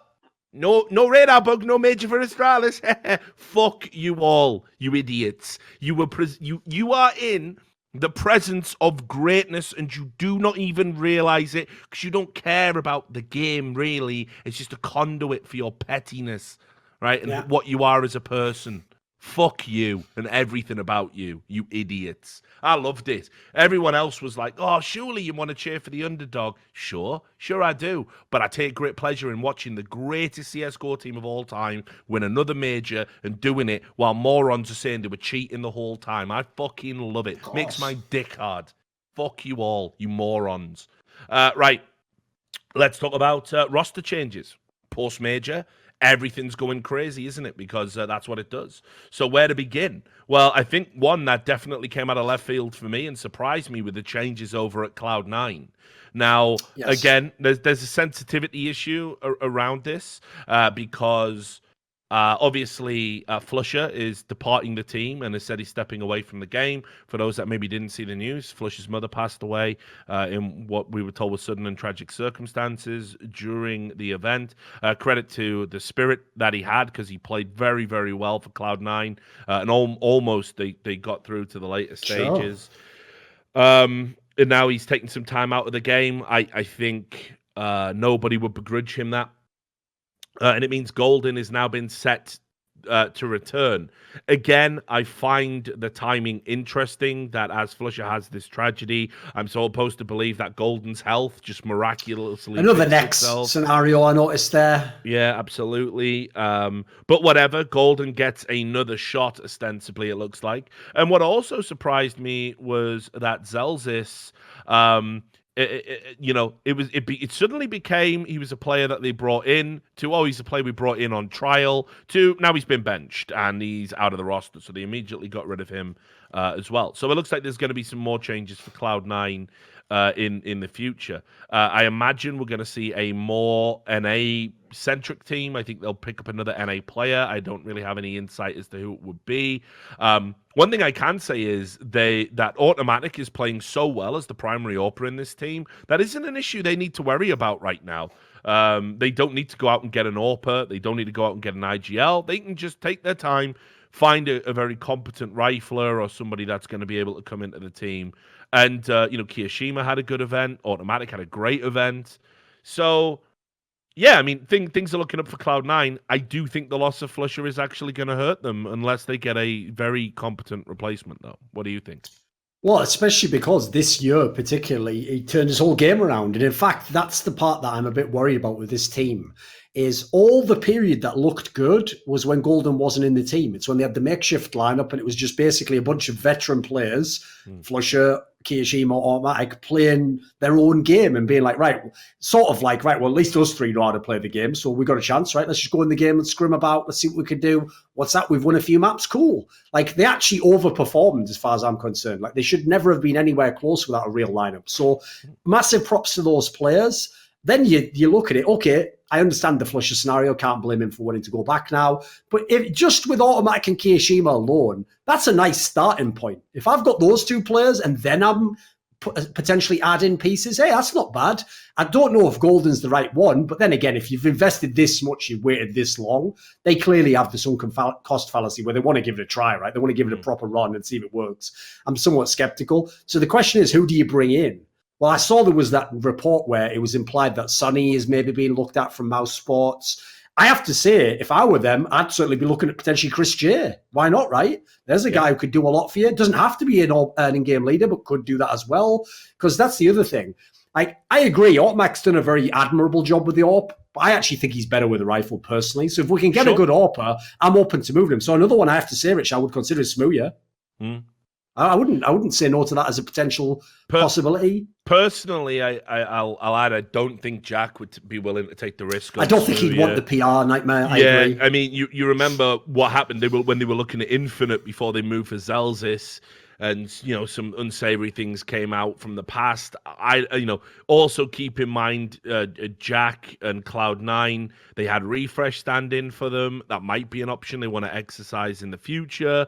Apparently, they have very good relationships there. It was Refresh's choice. Yeah, but he signed with Optic though. Yeah, that's what I'm saying. But I mean, if they're in a tournament and Optic, right, yes, yeah, you know what I mean. So, right, I see. And Refresh turned them down. They actually offered him a contract. Is the words from behind the scenes. That's now, when you've got a player like Smooya who's like fucking telling guys at Refresh to kill themselves in FPL, I don't think Jack's gonna chime with that. Jack understands how important, especially in NA, the good PR actually is. And for me, Smooya is so intent on becoming a toxic asset that the likes of Cloud9 are going to be beyond him. Now, what's interesting just remove the ET off the word. You've solved it. What is now being talked about is that TSM are desperate to get back into CSGO for mysterious reasons. And Smooya... They're so transparent, it's unreal, isn't it, Richie? Don't you get tired of the fact that, at this point, we are just, fucking season 1 through 5 of, the X-Files, where Mulder's there's some shit going on, look, here's the evidence, and everyone's I don't see anything personally. You're oh, fucking, I've just been through the whole adventure. Why doesn't anyone believe me? I can tell what's going on. There's no conspiracy. It's all fact. No, all right, whatever you say, guys. Truth is out there. But, he's been heavily linked with whatever clusterfuck roster they're going to throw together. I think TSM are in a position where they want to get in so quickly. They'll happily foot the PR nightmare. And obviously, I mean... TSM Dick Stacey. Yeah, well, yeah. It shows that there is no kind of stepping up from semi-pro to fully professional player. The amount of memes this show has produced is absolutely ridiculous. No, I know. It's we basically take every serious topic and convert it into a meme, and you're welcome. Yeah, there you go. You're welcome, everyone. You are welcome. Thank you for the gifted subs there, by the way, Battle Cow. I am watching. So anyway, gift more. Yeah, gift more for more memes. So anyway, look, I think TSM are so willing to get into the scene. They'll take the PR hit. It's not like they don't know. They don't mind a bit of bad PR. Historically, they've dealt with that shit before in other games. So. Whatever, that's fine. But yeah, I don't see Smooya at the Cloud9 at all. If anything, and there's no justice that a player like that gets to represent a brand like TSM. But I always just think of it this way: TSM in CS:GO, it actually isn't shit. So it's not that. No, if you're TSM at this point, I would even agree with it, mate. First of all, you already have the black and white logo. You're going to have to come back with a dodgy lineup. Why not go full NWO and bring fucking Smooya in? May as well. So we're not one of those teams that tells you all to stay safe. We're the team that tells you to kill yourselves. Listen, it's a tough marketing sell. I won't lie. Yeah, I won't but lie. Who knows? Maybe you go the Gillette route. You're I'm so sick of all the toxic masculinity in the CS:GO. What they need? Someone to punish them. Yeah. Exactly. He's like the Punisher. He comes in and he shows us all. He lifts up a mirror. Well, last thing he should be doing is fucking lift up a mirror to anyone. But anyway, you see where I was going. Right. Anyway, or as he calls it, that framed portrait of a demon that's in the bathroom.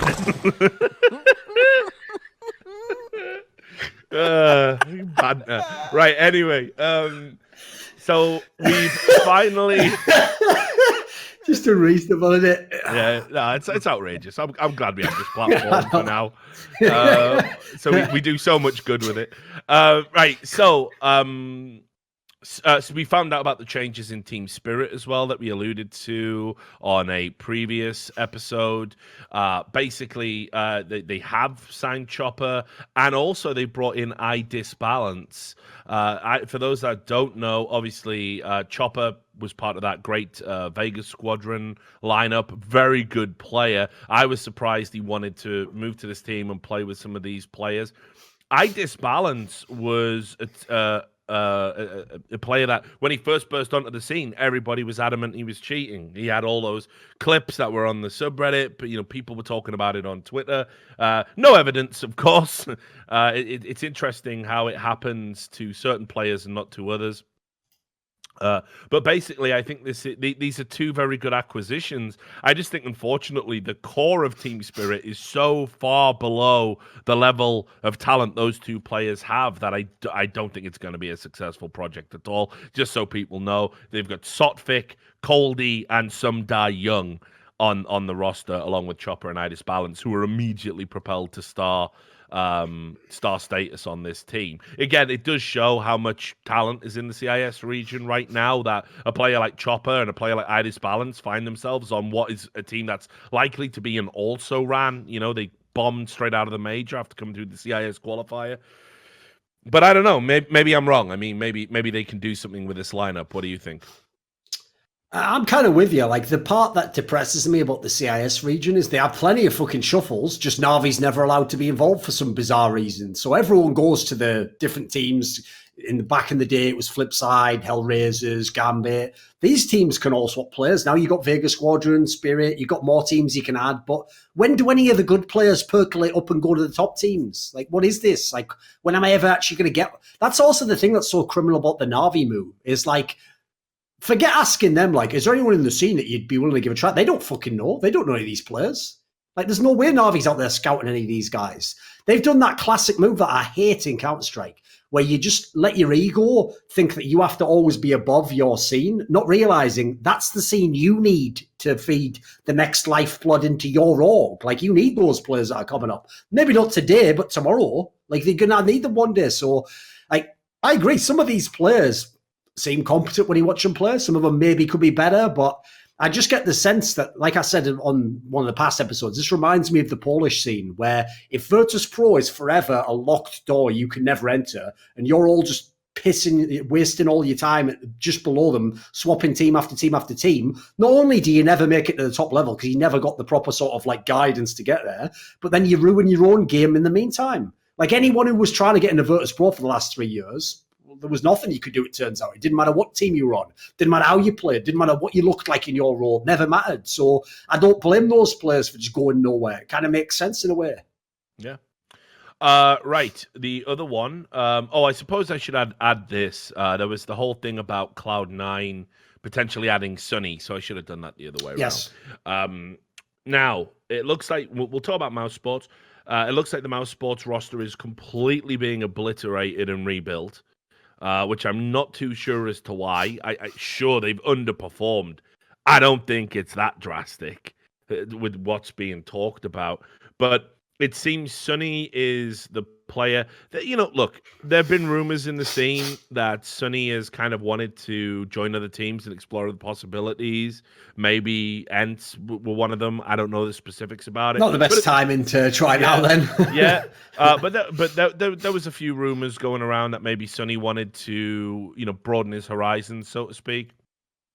I have no idea if that's true or not. But I think we can safely say Sunny is going to be leaving Mousesports. Now, Cloud9 is a potential destination. Great move for Sunny. I don't know about it though. I don't. Is he the guy? I mean, he's a good player, but my big concern there would be what a weird mixture of personalities you're trying to put together. Like, that's the part that I think is a bit bizarre.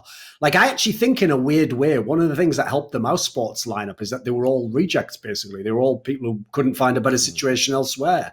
Like, if you go to the Cloud9 lineup, first of all, I'm assuming it's going to be a European lineup so you can stay in Europe. Because if you go to NA, that already feels like game over right there. Like, I don't know how Finnish guys are just going to survive just staying for months and months in an NA team house. Not a good look for anyone.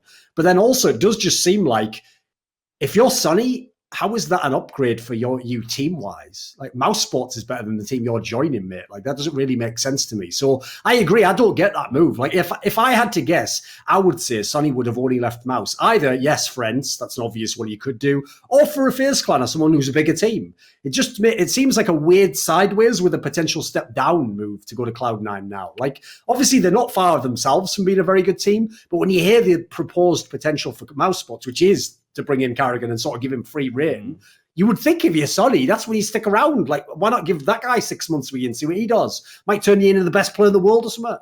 Which might explain. I mean, it kind of does put into context some of the shit that's been going on, I think, and maybe Sonny is kind of like a little bit like, look, it doesn't matter where I go, but I got to start the process of getting out of Mousesports and going somewhere else. For whatever reason. I don't know if it's a mix of personalities. I think there's definitely been some stuff going on players wise over there. Their treatment of Stico was appalling. Their treatment of Chris J was appalling. The Mousesports management needs to take a long, hard look at themselves, honestly. And the fact that you're not able to work through problems and you're looking at obliterating the core of your lineup for what is an unproven and untested project, very strange to me. So let's get on to Mousesports. So Chris J was benched. They didn't show him any respect or any props whatsoever. Treated him terribly. Classic. Then they said that, okay, well, maybe Sonny's going to go. We don't know. Speaking of which, by the way, how is Mouse this bad as an org? Like, if I'm sponsored, right? So let's see. I'm sure you're going to be able to tell me. Who is the big sponsor of Mousesports? I want to say off the top of my head, isn't it Vodafone? Yes, exactly. Yeah. Right. Here's lesson 1, Genghis. When a player leaves or joins your team, I'd do some sort of a commercial where someone fings them on a phone. Crazy concept, isn't it? Fucking wild, isn't it? Like, I'd have the famous Vodafone. That'd be ringing on the phone. And then, who is this? Carrigan. How have you guys not even figured that out? And then when someone like Chris J leaves, likewise, I'd play it up with the whole angle. I'd get the sponsor involved. I'd do an awesome send-off that celebrates what a great period. He transitioned you from being literally a one-man team to a fucking one of the best teams in the world. Like, it is amazing how people just give short shrift to some of these players, isn't it? Oh, I mean, the treatment of Chris J still rankles with me. I know he's been brought back, but the fact that, don't tell me that was the plan. Don't ever fucking... by the way, don't test me with that shit. Add this as well. Whatever team he now goes to, so if you're Cloud9 or whoever you might be, say you get Chris J, that's also what your new commercial is. Oh, hey, Chris, what's happening, right? I tried to connect with you a few months ago. I couldn't get through. Yeah, just changed my data plan.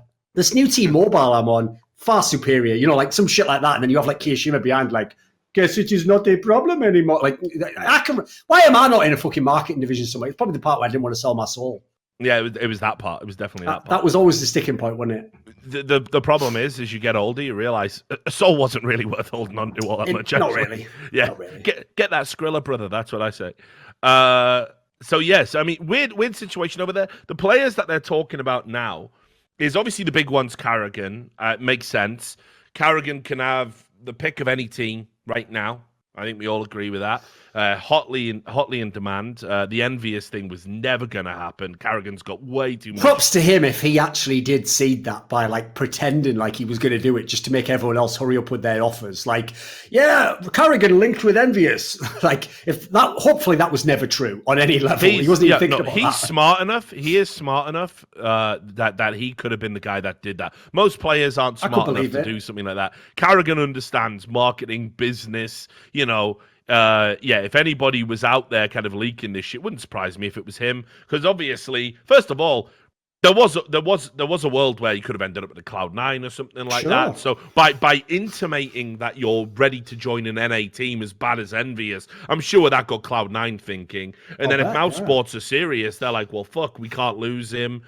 Because you have to understand, there's a history there. Carrigan obviously famously played on Mousesports back in 1.6 and CSGO. Yeah. So he's got tenure with the organization. Now, we know Mousesports doesn't give a fuck about any of that, evidently. But hopefully they do like the Return of the King style video, something like that. Probably not. Fuck them. And the other two names that they're talking about is Woxic from HellRaisers and Frozen, who is, as of yet, a 16-year-old, sensation out of, I believe it's Slovakia. Very popular in terms of what he's done at FPL. A lot of people have been talking about him for a while as being the next, big thing, the hot prospect. He's been playing on some team called No Chance, which is that one with like Makalala and stuff. And actually has been looking, legit, like not amazing, but legit. Some good performances against that level of team. He put in a beast performance against Winstrike, I think, recently, and Winstrike have been acquitting themselves pretty well. So again, a good young player. I do think that Mousesports need to realize that developing young talent isn't how you want to position yourself as a top team. But having Chris J and Carrigan there, and Woxic is legit as well. Maybe and Rops was the first time you took that risk. Maybe it's a good environment for Frozen. I gotta say, I look at that lineup and I'm not as excited as I've seen some people be about it. But I don't know what you think. I mean, for me, I still think if you're telling me Stico couldn't have done a job on that roster, I think you're out of your mind. Maybe I've got my own prejudices. But I think rebuilding Mousesports in this way is a huge fucking gamble, especially with some of the names you were willing to let go.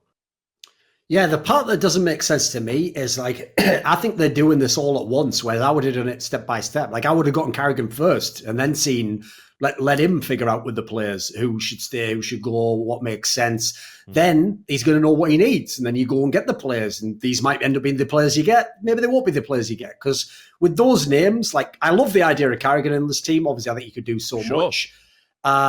I'm not obviously. He's Woxic, the key, actually. He's the win condition. I'm up for giving Woxic a go. I think he has shown himself to be very, very individually good on HellRaisers. It's just that HellRaisers was never going to be a vehicle where he could go anywhere further. So someone like Carrigan, again, that's a player where if Carrigan sets the right team up around him, might literally be like the 8th best player in the world or something. Might be on that sort of level. So there's the firepower to take down the teams you want to match up with. The Frozen angle, I agree, is a bit more of a weird one because it's like we've already got Rops in the team, which Carrigan's going to have to work with. He's a young guy who hasn't played very long. Do you really want 2 players like that in a squad? That's going to be fucking hard to work with. And also, whenever someone's as young as that, there's a reason why it makes sense that Sergey came up in Ence, because Ence was a team at his level. If anything, he's the best player on that team. It doesn't make sense when you get a young player like that and just thrust them into a top team already, because a top team is supposed to win now. The young player is supposed to win in the future. Like your timeline's off on that one. So while I understand if you're very, very lucky and you get the guy who's just good from day one, you've bought a lot of which is what happened with Rops, right? So it can happen. Understand why Mousesports think they can do it again. It's just like people don't realize Rops, Stewie 2K, these are the outliers. Like, just go and look at Counter-Strike. Most of the players don't make it. Most of them, some of them even have the good first 2 months and then they drop back off again. They get figured out. It doesn't work, So those are ones a bit gamble. And it does seem weird as well, because if you think of all the players who are out there in the scene, why is that top of the list? Why is Frozen top of the list? Surely you would think it would be like I would have thought they would have been in the bidding to get Tarik instead of Energy. I would have thought, again, why isn't Sonny sticking around? Why isn't Carrigan going to go with him? So it does seem like they've gone from we're only willing to make one move to let's rip the entire roster in half. Yeah, it's a weird one. People have also pointed out that there has been some managerial changes, that I think they've switched up their CEO. I don't know if that's true. I didn't, when I was prepping for the show today, I didn't find that in my notes, but hopefully people aren't conflating it, because that has happened over at HellRaisers, who we'll talk about next. Right. But yeah, a strange time, a big risk for Mousesports. Maybe it'll pay off. Maybe it won't. Now, HellRaisers, lots of changes going on there. As we've just said, Woxic might be going to Mousesports.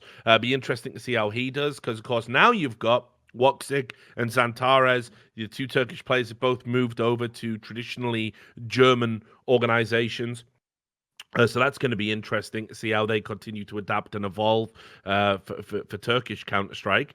But obviously, that's a huge loss for HellRaisers if that happens, especially so soon, bringing, they bring Hobbit in to, add additional firepower. Well, look, they were garbage at the major. HellRaisers were terrible at the major. And look, the shadow of themselves. I feel very sorry for Issa, who's been a breakout story. Hobbit hasn't really done anything, but they've done the unthinkable, Duncan. They have benched Dead Fox, the player who, I'm told reliably by Dead Fox, is the only reason that HellRaisers has a team. So I guess it's all over for HellRaisers now in his absence. I mean, this is a player who, by the way, if you look at his statistics at the major, he had a 0.77 rating. Was one of the worst players there. I don't think he was the worst. I can quickly double check that, actually.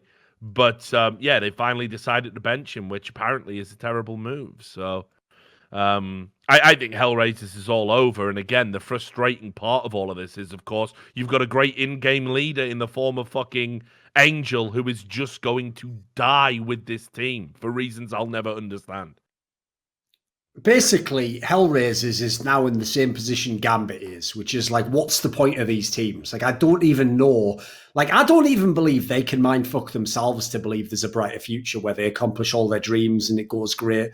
These just look like teams that are just circling the fucking drain. Like, they keep whatever players they can. If you can trick some young CIS player to join your team, do it. Otherwise, like, what's the future? Like, Woxic was pretty much HellRaisers for the last few months. Like, it was just him hard carrying was your chance to win. So I don't know what you're supposed to do now he's gone. Well, let me there's put no it in, player of that level walking in the door. Let me put it into context. The worst player at the major with 0.63 average rating was Angel. The second worst player was Dead Fox with a 0.71 rating. And the third worst was Hobbit with a 0.80 rating. I think it's safe to say that HellRaisers are fucking garbage within the context of World Counter-Strike. You know? That's depressing. Oh, yeah, yeah. I mean, you think about where they were prior to the major as well. Like, you know, they were like a team that was on the come up.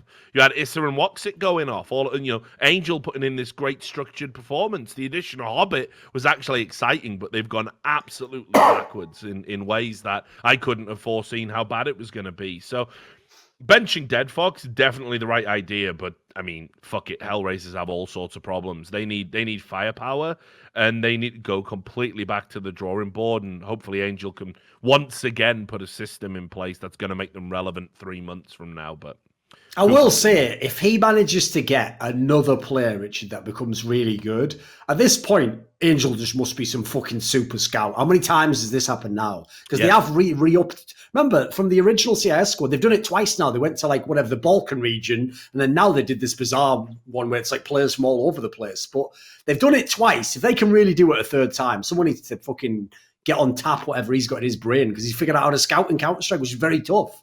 Yeah, I mean, and again, just to put it in context as to how far apart his teammates were, the other two players on the roster were in the positives. So they jump up massively, you know? Like, Woxic's like ahead of Olaf Meister and guys like that. So pretty wild, how the disparity. So hopefully Woxic gets out of the HellRaisers gulag, because he's done his time there now, I think. Deserves his chance. And then another absolute shitbag gets cut, which is great. A lot of people who watch No Majors Club will have seen the joy of Body Cam. Body, a player who is just inexplicably, his decision-making process is so bad. It is mind-blowing to me, and was definitely the player I would have immediately cut from G2. Now, G2, they talked a good game. I think they had a disappointing major. You can say they're all heading in the right direction. Actually, there's a lot of parallels between them and FaZe. They have a maniacal star player who thinks he's an in-game leader, yet has never proven that he can do the role, and actually generally teams die. Also, another person you definitely don't want to get into a gangbang with. Yeah, well, they'll be left with nothing. Yeah, absolutely. Kenny S, Star Orper, who has peaks and troughs, who seems to be held hostage overall. The only difference is they did roll the dice and bring in some new talent here. Now, Jax and Lucky certainly, look better than Body, not saying much. Lucky had some very good rounds, and you could see how he was doing his job within the team. I think Malek can take a little bit of credit for recommending those guys. Sure. Although, not at the level I think they need to be at if you want to be one of the best teams in the world. And, of course, now they've gone and done what everyone told them they should have done in the first place, and they brought in one of the other two French players that were at Misfits, which, for some reason, just ended up adrift in the French scene. I've never understood why. There's never been any answers why. There wasn't any of the politics or anything surrounding them like traditional French players had. And that was Amanek, the classic Sean Gares pick, has come in and replaced Body. Now, Amanek, much better player than Body, not even up for discussion on that basis, but I don't know what this really does for G2, and the fact that G2 are now having to come down to the tier 2 Frenchies and try and find one that works, I don't think it bodes well long-term for the project. And I think G2 fans are probably going to be massively underwhelmed, for all the celebrations of, Buddy's out, you still want a star player to come in. Like, at this point, I've said it, I would take a Scream coming into this lineup. And I think my criticism of him is very well documented as a player. So I don't know what you think about this. Like, the problem is, in isolation... As a G2 lover, of course. In isolation, yeah, it seems like a better move than not doing this move. Doesn't really address that many of the problems G2 as a squad has, though. And crucially for me, you haven't yet really made the big strides you need to go in a positive direction. Like, you've reduced some of the players that weren't very good. That's positive. Yeah, that's good. Problem is, like, the G2 I saw at the major, this shouldn't be enough to make them particularly competent. Like, best case scenario, this is like a low top 10 team. Like, It's not a team that's doing anything big. It's not winning big best of 3 series. So I still don't really know. Like, I guess the only positive is this. If Valmanek plays well and they start to get like 2 or 3 players in the squad who are good, it makes it a more attractive destination to get another player in the future. You are gradually, I guess, moving towards a good lineup. It's just at the moment, for me, all these French lineups are so far from being good. Like I look at these squads, it's like, I still don't know what the concept is.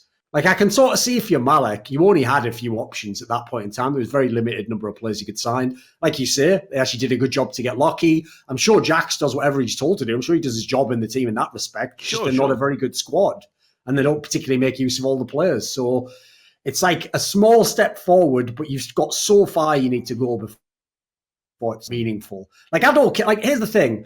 You know, when Ocelot was going with that angle of like, well, in practice, they're really good. Who gives a shit? Who cares? I don't give a fuck. Don't care if you lose 1,000 scrims. Yeah. If you lose 1,000 scrims and you win the tournament, you're a really good team. I don't care what the scrims are like. Like, if you have to fall back to that, your team is whack. They're whack. Like, if you want to ask me about a team I think's good, I never have to mention a scrim to you. Never need to talk about that topic whatsoever. I'll never need to say, yeah, but if this player just gets good again, which now that they're good now, don't need that. Like, for example, I said this when Renegades made the playoffs. What amazed me about Renegades making the playoffs was their players weren't even like fragging the fucking charts off. They weren't like, it's not like they had some, it's not like, fucking Liaz had like, wow, how has he got the 5th best stats of the whole tournament? No, they just made it there by being a legit team. Like, at the moment, G2 is just living in a fantasy world of like, well, if this person gets really good and maybe this guy will develop and he could become a good in-game leader. It's like, there's too many ifs. Like, I can give you 1 or 2 ifs. You can have a couple of conditions that need to change. If it's more than 1 or 2, you're just asking for miracles at this point in time. Yeah. It's like, I always say this. If your team could improve, well, then why can't the opponents improve? Why can't they improve faster than you? Why can't a team that's already better than you also improve? They never think that way, do they? They always think the team that they want to catch has to stay stationary and they're just catching up. No, they're going as well. Astralis isn't slowing down for any of you cocksuckers. They're just keeping winning all the trophies. You're out Joey here Diaz there. But in 2014, mate, half the players in Mousesports, I'll avoid the obvious jokes. I just realise I'm talking about people who are young. Whatever, you can guess what they were up to, can't you? You can guess what they were doing with their copy of Nuts magazine. So get your shit together. That's when you were relevant. You were relevant back when Lucy Pinder was the fucking front page spread, you daft cunt. I think she might even be retired now. Don't know why. That's the only references I could even give you, Richard, was porn. That's how fucked my life is. The only modern day reference I could give you was the end of the career of a successful glamour model in the UK. Well done. Right, one last thing, because it happened so fucking long ago, that we talked about it on the No Majors Club, but we didn't actually talk about it by the numbers, and it's probably important for posterity that we do. The Tarik to NRG move. Tarik's come in, replaced Fugly. It was like my fantasy move when people were like saying, "Oh, you're always banging on Fugly," with good fucking reason, I might add.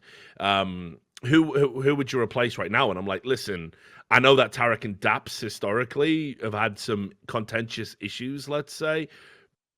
Go get Tarik. He can do anything Fugly does better. And if ever needed, if for some reason something happened and Daps wasn't welcome in the team anymore, you've got a guy who is low-key a very competent in-game leader. He's a good player. He's a good fragger. He can take on multiple roles. I'm super happy that NRG have used that 0 and 3 at the major to make what is a big change. Remember, this is the first time we've seen NRG pick up like a big star player. Like, this hasn't happened historically for them. So the fact that they have gone out and done that mad respect to the management for doing it. It's reminiscent of Team Liquid, who they will go out and spend if they feel they need to. They will go out and make roster changes and get big names. And I'm very excited now to see what NRG can do off the back of major disappointment with a player like Tarik on the roster. Yeah, the good thing here is that you've added some proven quality, somebody who's been good in a bunch of different lineups. So the thing with this team as well is, like, I do feel like you're going to have to reformulate some of the roles. I don't think he just like one for one slots in as Fugly, and that'd be a waste of Tarik's talent as well. But I also don't think that's unreasonable, because actually when I've looked at the talent in NRG, they've all been good in their own isolated context, but there have been a lot of big games where a bunch of them just go missing. So like my take on that one is, if you aren't ready to be a star player yet, cool. You just chill in the background. Tarik can do it now, mate. Like, I already know. I've seen him do it. I've seen him do what you need to do in these big matches. I've seen him beat the big European teams. Like, that's the good sign there. Is like, if anything, I could see there being like a healthy competition in the team where he could actually, player-wise, be a leadership figure, which they need in that squad. That's the downside, because they never had the star value name. And like, obviously the big problem is you can't look at Daps. Like, he's never done it himself. He's never fucking gone deep in majors before. He has no experience. So you need someone else who's like been there and done that. So I think that's what Tarik represents to me. So I think it's an exciting future, certainly, because NRG had very much like hit the plateau for me. Like, I know a lot of NA fans wanted to believe they were going to do something else in 3 months, 6 months. For me, I think they got to their limit. I think they did a very good job to do so. But I also think this is exactly when you're supposed, like, after you bombed your second major, basically, that's when you make the big step up. That's when you take the gamble. You've seen in the biggest tournament in the world, it didn't work. Fuck it. Now parlay your success, as you're saying, from an org that never would have had a chance to sign a Tarik 3 years ago. Now you're in a position where he's one of the first people in terms of like as a destination that he's going to choose as your team. So this is a move that has real potential to be very, very exciting. Could also make him worse, but I would go ahead and say I don't think that'll probably happen. I don't think so either. The only thing I'm worried about now is too many cooks in the kitchen, because you got Daps and I'm a Pet, and Daps is such a mature in-game leader and such a, because people forget back in the Optic days, everything that was going on with that team, without putting too fine a point on it, you can go and look at the Richard Lewis show episode I did with Daps, where we did the interview, where that was a massive wake-up call for him, which actually is a great play on words if you actually know the story about what happened. I won't repeat it because I got too much respect for the guy. But Daps, basically at that moment, that's where the sudden lightning bolt came in. It happens sometimes with in-game leaders. We all remember the story about Glaive wanting a manager or coach on the stage, and shortly after that he got sick, and he spent that time in a hospital bed thinking, I'm pissing my career away here. I need to get my shit together, and he did, and the rest is fucking history. And Daps has had that epiphany-like moment. Unfortunately, they've got I'm a Pet. We bang on him all the time. I think it's low-hanging fruit. I don't think by any stretch of the imagination that he's a bad coach. I don't think by any stretch of the imagination that he's a bad human being, but the combination of the smug, self-satisfied arrogance and the fact that he pretty much had an embarrassingly easy first job and replaced a coach, honestly, that it's like you said, Imi had fucking been wrecking that pickle jar all fucking day, and then I'm a Pet comes along, takes the fucking lid off, and goes, I am Hercules. You ain't, mate. You're Gumb Hercules. Fuck yourself. I'm sick. Futurama right there. Gumby and Hercules combined. Look that up also. I'm sick and tired of here. I'm a Pet patting himself on the back. Now you add Tarik into the mix. Tarik, he's a nice guy on Twitter. He's a nice guy on streams. He's a nice guy in interviews. He's got his own ideas out there. Like, I keep the players comfortable. I just wanted to do that accent that Alex Jones voice. Yeah, but Tarik's going to have his own opinions about where he plays and what he wants to do and what the team should do. And now you've got a trifecta of personalities that have never worked together. And as I said, Daps and Tarik have historically had contentious issues in the past. So I think if anything, that's the worry for me. On paper, this move should work and take them to that next level, but we all know how it can be when personalities get involved. So that's something to monitor and watch out. The problem there as well is, by the way, I can't go into details, but put it this way. Bearing in mind they used to be former teammates, As far as I'm aware, Tarik is one of the reasons why FNS literally went through like the fucking Grandpa Simpson, walk in the door, put your hat on the thing, and walk back out again. Like that's pretty much the reason why FNS was there for like all of a cup of coffee. As far as I can tell, was Tarik was just like, yeah, I'm not really a fan of that. See ya, he's out. Yeah. So I will just say, if you are Daps, on the one hand, this is your chance to go to the next level. On the other hand, this is their chance to go to the next level without you. Your decision as to which that's going to be. Yeah. You know. So we'll wait and see. But there we go. I think that's covered most of the roster news. If we missed anything, we can bring it up in the next episode. I wanted to do a bumper episode, a little bit long. I mean, we always usually go 2.5 hours these days because we are just fucking legends like that and love our patrons. Just got it, isn't it? Yeah, exactly. We actually, skin in the game. We actually love the game we're talking about. Unlike and Skrill in the game. There's a lot of Skrill out there as well. Yeah, so as long as that's still there, yeah. Which, by the way, as well, just to point that out, there was a few people getting a bit monka-esque in chat about the fact that the Patreon account dropped below the 2,500 again. Now, obviously, I think a lot of it is to do with Patreon, by the way, because apparently it's been long. Yes, everyone's has been going down a bit. Like mine went down a little bit for the same reasons. About similar timing to where it seems suspicious. If you don't see yourself on these credits, go check Patreon, see if your card's been processed correctly. If not, update it, and then I'll update the credit. So, I mean, Patreon's had a fucking nightmare of late. We don't think it's a reflection on you guys that support the show. I mean, first of all, there was all that ideological bullshit with people that they were kicking off the platform for very dubious and contentious reasons. If you want to withdraw your support from Patreon, who, lest we forget, they take a cut of your money, and that means you don't support us because you want to make a political stand. Duncan probably doesn't support it. I'm sure he does really. He just jokes about it. I definitely do. And if it affects my bottom line, but you need to make that stand, go make that stand. Do what's right. Vote with your wallets. I totally respect it. Trust me, I wrestle back and forth about maybe shutting the Patreon down when a lot of people did it, but I don't think it's fair for me to make a decision when it's Sam's money that's involved, it's Duncan's money that's involved, even though ostensibly it's my Patreon account. So there was that. The other thing, of course, is they've then had problems with processing cards.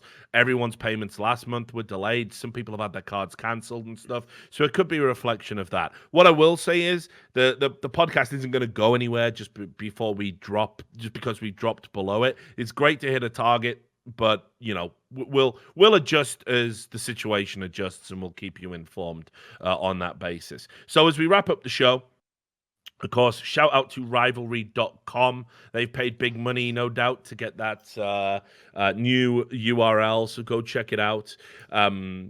And go to rivalry.com/RLS to earn up to $350 in VIP bonuses. They've really been doing some incredible stuff. Like during the No Majors Club, they had this amazing giveaway that was going on, and a bunch of other stuff. So super happy about the support that they've been giving the channel. So go and show them some love, and just their support for esports in general. They're legit. I've had a few people leave comments on YouTube videos where they say shit like, it's sponsored by a gambling site. After all your work, I guess you were a sellout cunt after all. Partially true.